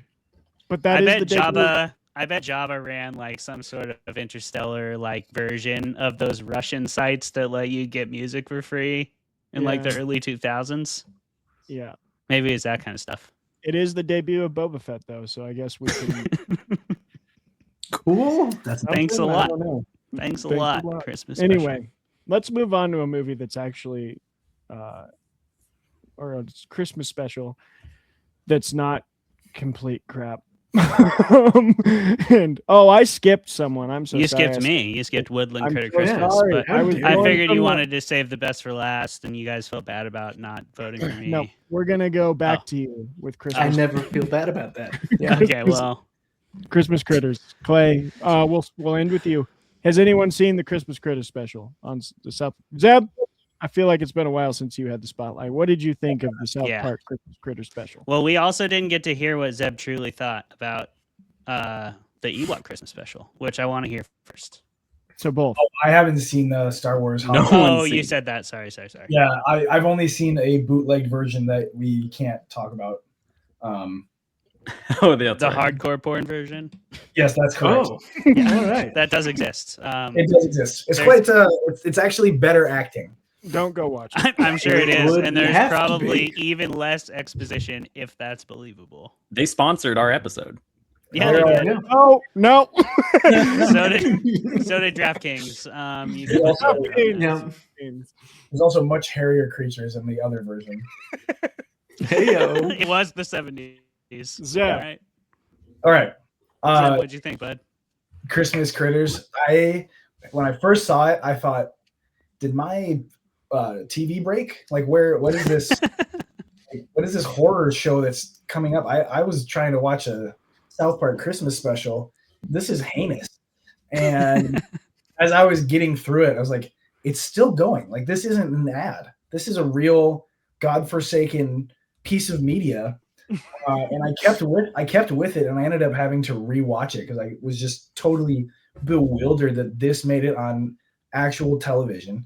That being said, I like it. I thought it was a riot. Once I actually made it through to the end, and I realized, okay, this is like Cartman's fever dream story for the class. then I could contextualize the rest of it and go, oh, all right, yeah, not so bad. I don't know if it's actually a Christmas special. Like, I'm not too keen on calling it or associating it with Christmas, other than Matt Stone and Trey Parker just like to push the envelope. So in honor of them, sure, we can call it a Christmas special. Jeremy or Colin, who wants to go first? Well, hey, I'll jump on in. And hey, all something takes to be a Christmas movie or a Christmas special is for, you don't want to watch it at Christmas or around Christmas or about Christmas. That being said, this special did score the lowest on the Movies with Mikey Christmas system, scoring 12 Christmas points. Stealing last place from the Star Wars Christmas special, which got 22. Now, that being said, well, hey, yes, your turd is slightly shinier than Clay's, I guess, but also, no, because Woodland Critter Christmas is actually good. Like, it's something that's enjoyable to watch, and you don't need to do any amount of hard drugs to enjoy watching it. You're welcome to, I guess. But no, it's wild. It's bananas. It's exactly what you think. It's South Park just going absolutely ham bananas on something they thought was funny and putting that out into the world for us because they love us. So, yeah, absolutely deranged from beginning to end. And that's kind of what you're signing up for. Yeah. Colin? I haven't watched it in a long time, but it was definitely all about it. I mean, it's certainly entertaining and hilarious, and does the typical South Park satire, poking fun at all of our ridiculous traditions and pointing out, their own inconsistencies. So it's absolutely worth watching, and I think it is. It's a holiday spirited film. It's a Christmas special, but it also satirizes Christmas and the entire idea of holidays. Yeah. There you go. I remember this being, classic South Park. Pushes, as Zeb said, it pushes the hell out of the envelope.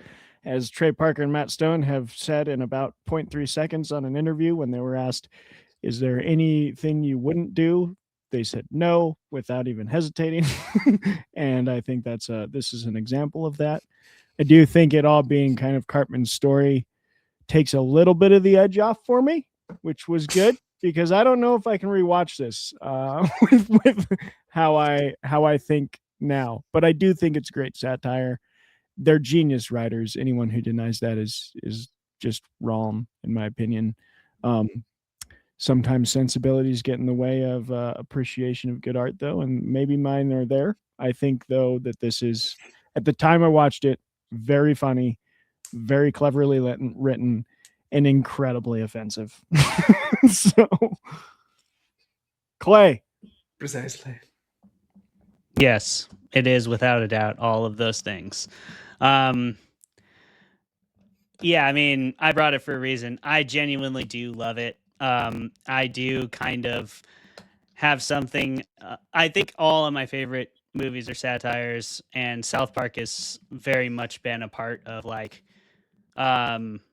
my sensibilities as a creator myself growing up. I think it was the first. I meant what I said in my debate, where I think, ironically, South Park is one of the first shows that made me think, because you go over thinking you're just going to watch some dumb show about fart jokes and poop and cursing, and that's where it all starts. But if you watch any amount of South Park consistently, especially earlier on in the show, there's definitely a golden age in there. But it's one of those shows that it's animated, so it's taken a little less seriously, which I think helps it accomplish all the things it wants to accomplish. Now, South Park is incredibly offensive, and I certainly don't endorse all the views represented in South Park. That should go without saying.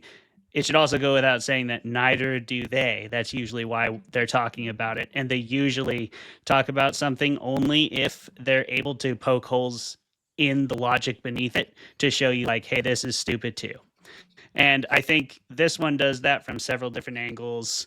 It is, I don't know where this Christmas points. This might be a little bit like PFF in football, where I'm like, yeah, it's only good if it supports your narrative. It doesn't support my narrative, so I don't care about these Christmas points, Jeremy, from this one website you use.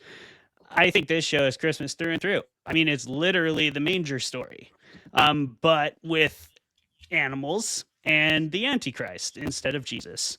And it is also, I'm sure many other allegorical tales could be referenced to it. I'm not a Bible scholar, so I'm not going to do that on this show. But there's the story of the mother cougar and the bringing her back to life. She's very much a savior figure in this movie. You also literally have Santa Claus showing up, and if you consider bazooka shells and bullets a gift, he brings hella gifts to these woodland creatures. That's all I gotta say about that. So I think it's Christmas through and through. I think we're thoroughly underrating it in the Christmasness category with Jeremy's AI generated rating system. Excuse me. It's nerd generated. Okay, that's acceptable. That's acceptable. Also, Jeremy, why didn't you cite that? Like, why didn't you bring that up in your? That would have been money. Where's in the the debate. Ted Lasso? Some numbers. I hadn't finished scoring everything before we started, so the scores are in. If we're talking about Christmas points, and I can break down how it goes for everybody. So maybe when we get to yours. When we get to mine. But we'll get there. There's a whole scoring system, and you can score a total of 100 Christmas points. Very few things do.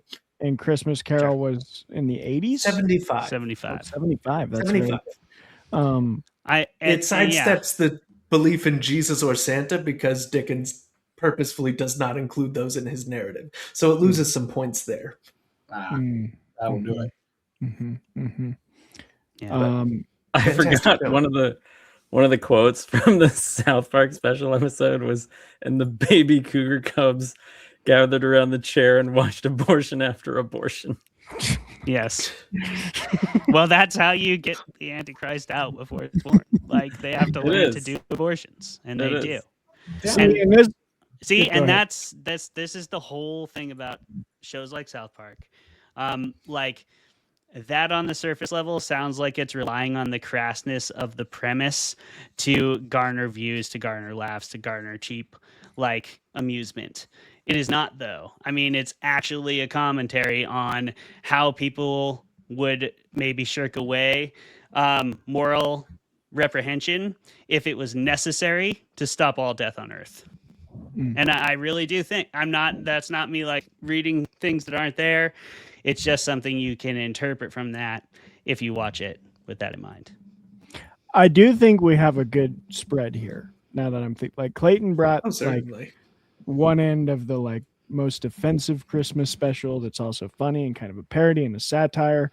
I brought the unhinged one that you just have to know exists. Like, that's I wanted to be clear. I didn't bring Star Wars holiday special because I think it's good. I brought it because I think it's necessary. It was a great dark horse. And it needs to be in any discussion we have, especially on this unhinged show. And then Colin brought like traditional one that's really, beloved by everyone. And Jeremy brought our pretty standard TV Christmas special. That's actually, I think, to his credit, and maybe I'll just jump in here we can start talking about Ted Lasso. To its credit, I think it is a pretty paint by numbers Christmas TV special, but I think it's the best of the paint by numbers Christmas TV specials I've watched because it has some really like innovative, maybe not innovative, but like really cool, unique storylines that thread through it. I loved the bad breath thing. I laughed my butt off. I did not. I expected. Again, I'm a finisher in that. There it is again. I have to watch every Christmas special, but I usually suffer through them. And I expected Ted Lasso to be no different, where I was like, I got to finish this show 100% completion because I need to. But I'm going to hate the Christmas special. And it surprised the heck out of me. It was very pleasant, very fun. The bad breath storyline is one of the funniest things. Like, I forget the actor that plays... that plays Roy. Roy, his All right. reactions to the bad breath are like gold. And I do love that it brings the standard Ted Lasso charm and cheer, which is good for Christmas. It's very fitting. But Colin, Zeb, or Clay, who wants to jump in there about Ted? I guess Colin. Yeah, I haven't seen it. Wow, our production is Take your top time, notch. Colin. It is. We're not on air or anything. We're gonna Anything. keep on This you fucking until guy. you have an answer. Press in. Can we put post. Arthur Well, back well, on the I have a- mic? Like, can I we have a get a question for professional Jeremy. back in here? Ah, Because I mean, it's just Santa's sleigh at the end, right? yeah. That's the only Santa, Santa all appearance. the You reindeer. were making me rethink that there was more to it than that. No, there's not really anything to it. It is basically it's a standard episode of Ted Lasso, and it's happening at Christmas. But there's just legit Santa, 9 reindeer flying through the sky, never addressed again. But it does, of course, mean because of how the story. It's not like a filler episode that you remove it and everything's like whatever. It's just it's basically just a standard episode of Ted Lasso where it happens to be Christmas, but also they reveal that magic is real to the audience and 0 of the characters. Mm. So, Colin, what did you think of Ted Lasso's Christmas special? go on. I mean, it was Ted Lasso. It was great. It was the standard. I guess I don't have much to say about it. It is what it is. It's good. It's entertaining. I think it's really well done as a Christmas special. I feel like there's plenty of bad Christmas specials out there. I would argue most. Yeah. Yeah. I love Christmas. I'm not a Christmas special fan. They usually feel like episodes where it's like, well, we got to do this. So, Yeah, and it's usually just them doing some version of a Christmas Carol. So, Yeah, pretty much. I mean, I we do did love not- Christmas as well, but I feel the same way. The only thing we didn't touch on that I think is significant recently is the Guardians of the Galaxy Christmas specials. oh, I didn't watch it. Was it We good? got next yeah, year. there's That that. could I be liked what it. you bring. Yeah. That'll have to be next year. Get in the comments. Zeb, Yeah, you guys. haven't seen the Ted Lasso Christmas special? I haven't seen any of Ted Lasso. I'm sorry. Same. Ah, It's a good show. it's delightful, It's but Used to give Apple more money. sure. I refuse to watch it because it's on Apple TV. That's just not going to do it for me. Sure, it's fair. Jeremy, do you why don't guys you- have? Oh, Why don't you walk us through both of your opinions of Ted Lasso and this system that you apparently have? yes. Well, first, Ted Lasso. It's just a delightful sports show that it is so much better than the premise and even the conception of the show give it any real right to be, but it is it's just a wonderful show from beginning to end, and I hope they don't ruin it with the 4th season they announced may happen some years after the show has already ended. But like this episode in particular, I think as a special and as a Christmas special, it suffers from just largely being another episode of the show. Now, sure, it's happening at Christmas, and a lot of the things going on in it are relevant to Christmas, but it's hardly the focus of what's going on, and it just sort of skates by being like charming and wholesome as balls, with people saying fuck a lot. But you Sure. do get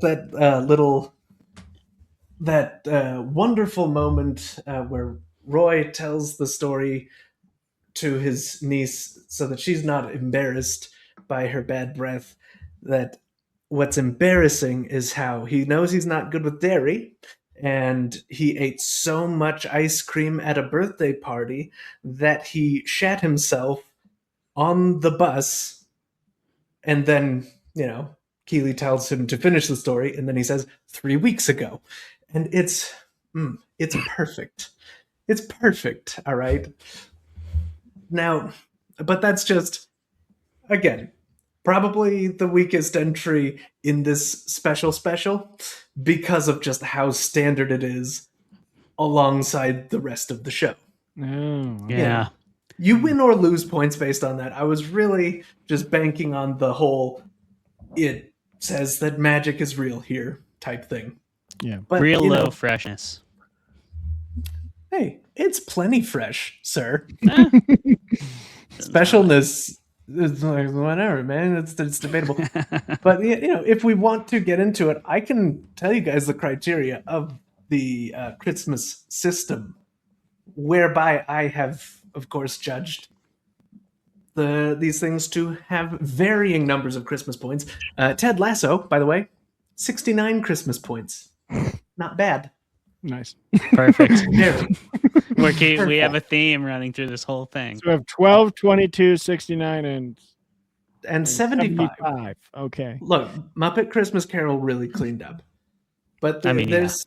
So where does this criteria come from? Is there a website? Now this came from Movies with Mikey, a fantastic YouTube channel who I keep bringing up every once in a while. Yes. They do like video essays and stuff like that. But one thing they did some years back was try to solve to answer the argument of is something or is it not a Christmas movie by determining, you know, how many Christmas points something gets when fed into this system. And it doesn't spit out an arbitrary, yes, this is Christmas, or no, it is not Christmas. But, you can get up to 100 points, but no movie's going to score 0 points because as long as you watch a movie at Christmas, it's a Christmas movie. That's all you really need. So first criteria is the Christmas aesthetics. You award 1 to 20 points for how much Christmas ornamentation is present in the film. That can be like Christmas decorations, snow, soundtrack. Before you get too deep into all this, great. Before you get too deep into this, how many criteria are there? There are 7. Okay. Proceed. 7 criteria. Freshness, and some of them, dopeness, yes, exactly. Christmasness and specialness. That's yeah, four of no, them. That's 4 of them. What are the other 3, Jim? Christmas aesthetic. Christmas aesthetics. You know, how much does this movie look and feel like Christmas? So that can be like soundtrack, how people are dressed, snow, whatever. You award 1 to 20 points based on that. Plot necessity is another big one. Award 1 to 20 points for how much the film's plotline ties directly into the celebration of Christmas.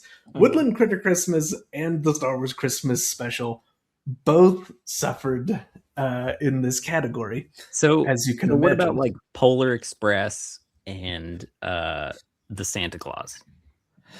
I mean, they're in there. Well, I mean, the Santa Claus, I think it would score middlingly on the Christmas aesthetics because while it is largely about Santa Claus, like a large chunk of the movie has Santa not just, it's just out in the real world with sad people doing sad shit and trying to convince a child that Santa's not real, which is wild. Okay, but here's my request. Can Tim we out. run through the next 5? And then I have the quintessential, I think, biggest question everyone wants to know. Okay. Let's get in there. Third, family drama, because that is a necessity in your Christmas stuff. Award 1 to 20 points for the amount of extended family that appear in the film that do not see eye to eye with the protagonist or their family. Yep. Now, Star Wars Christmas special, it did okay. With this, Ted Lasso kind of suffered with this because there's not really a lot of that in that episode, really. But then, of course, we get to the all or nothing categories. One is, I like to call it, they like to call it the Santa or Jesus question.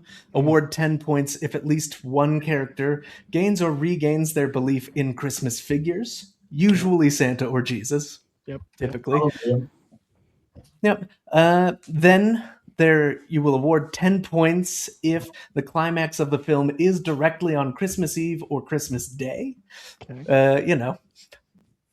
That's pretty standard Christmas stuff sometimes, usually anyway. Award 10 points if at least one character overcomes unnatural hardship to accomplish their goals. This is, of course, one where Woodland Critter Christmas specifically really suffered, because while so much wild shit happens, that's really normal hardship for the South Park universe. Like, that's basically every single episode they're doing shit like that. Okay. So that's not unnatural to So them. the fucking system is relative to its own IP, not to the genre at large, because South Park would be far and above anything else in terms of unnatural suffering. Yeah, but like Santa literally there's comes in also- and kills the Antichrist with a machine gun. Like, what do you want? Yeah, and they've What else already do you met want? Santa before, so like nobody even regains their belief in Santa because they've all met him. Interesting. Previous So it's not. in the So it show. is. It's within the relative realm Yes, of the it's IP. within the relative. It's Interesting. why something like I don't Christmas hate that. I Vacation- don't actually hate that. Yeah. I just hated that. I thought we were comparing these to each other. But if we're comparing No. this to all of South Park, yeah, this is a Tuesday. you do have to just a It's Tuesday. like it's why something like National Lampoon's Christmas Vacation also scores pretty low in this category, because so much wild shit happens in that movie, but that like Or in every based on the National other movie. yeah, Yeah, I get it. I basically get it. everything else Okay, what's in 7? the National Lampoon movies says that, like, yeah, this is just what Clark Griswold's life is like. What's 7?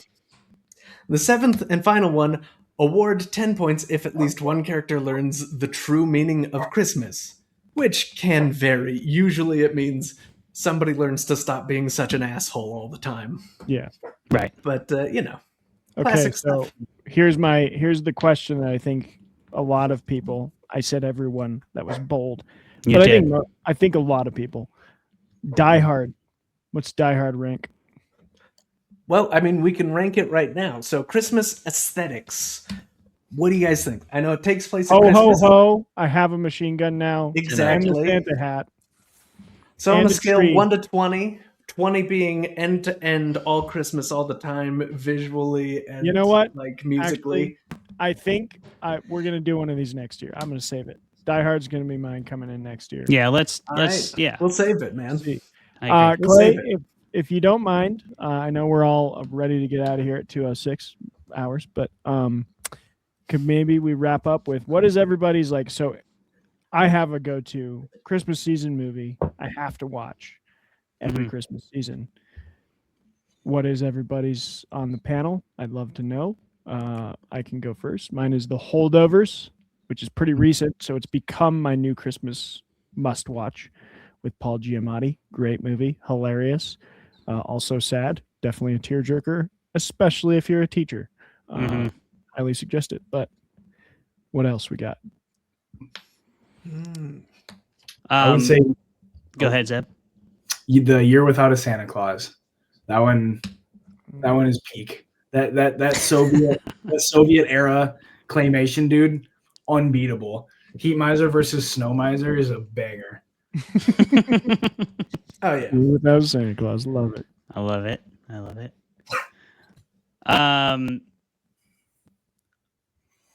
Honestly, I do watch Woodland for Christmas every Christmas. It is a tradition, but South Park is my favorite show, and those guys are two of my favorite creators in all of creation. But yeah, that's what I say. I honestly say Woodland Critter Christmas. That's why I brought it. I love it. Yeah. I watch it every Christmas. Makes sense. In my family, it is National Lampoon's Christmas Vacation. I think Of that's course. pretty. Like, I know quite a few families that's like they eat dinner and then they all sit down and watch National Mhm. Lampoon. or a Christmas. Doesn't Uncle Eddie eat these things? No, he found out squirrels are high in cholesterol. I mean, that's the line you just throw out. So good. A Christmas Story, I know, is another one that's on a lot of people's like, we have to sit down and watch a Christmas Story list. But Jeremy, me, I'm Love Actually all the way. Right here. All right. So good. Nice. And then, of course, with my wife, we do also have to watch The Holiday with Jack Black and Jude Law. So good. Okay. What a combo. Nice. All right. Oh, yes. I am going to rewatch The Muppet Christmas this year. I mean, I'm looking forward to it. It's been a long time since I watched it. It's time to watch it again. There are definitely shirts out there that say no cheese is for us Mises with a picture of mice that don't have cheese on Christmas. And I might have to get one. You should. You should. You'll want that for sure. Although in a Reddit thread I pitched that I might prefer the one that says even the vegetables don't like him. That's a good one. The cabbage, the anthropomorphic. That's wonderful. I think I remember though, like I remember that movie, but even more fondly, I remember the Donald Duck Christmas Carol, where Duck Scrooge and like the family that's poor is like cutting the bread, and it's like they cut the bean. Like it's one bean. I remember that too. Yeah, I remember that very, very distinctly.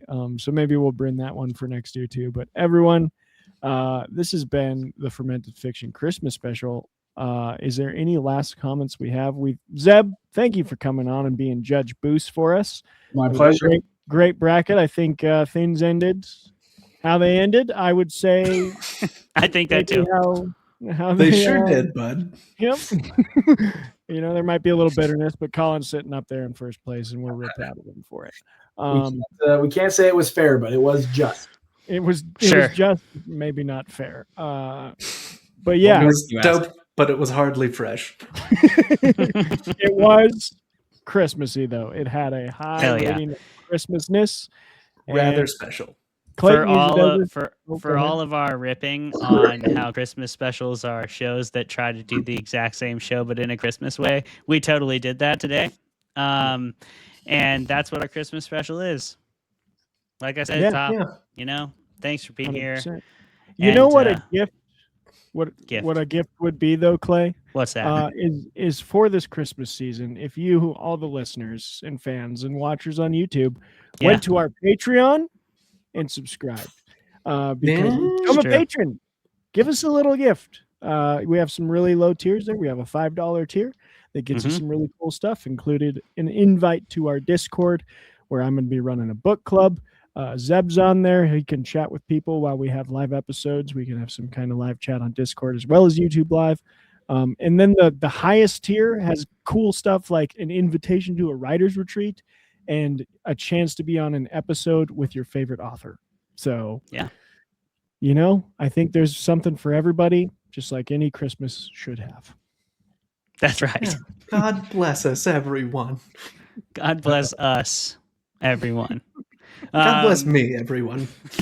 Check out Patreon. Before we go away, Travis, thank you for that plug. That was excellent. You're in charge of Patreon plugs here and forward. Zeb, is there anything you want to shout out? Do you want to shout out Meathead Media? Where can people find you online? And who are you one more time? Yeah, I'm Zeb. I'm one of the writers for Meathead Media and a longtime listener of the Fermented Fiction podcast. I loved you guys back when it was Sinister Soup.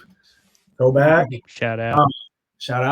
I'm a writer for Meathead Media. Come find me on Substack. We have 3 great writers, one of which is the ever fantastic Travis. We post movie reviews every Monday. So thanks for listening. Very regular contributions in the written form on the Meathead Media Substack. You can find that on Fermented Fiction as well. It's on our Patreon too.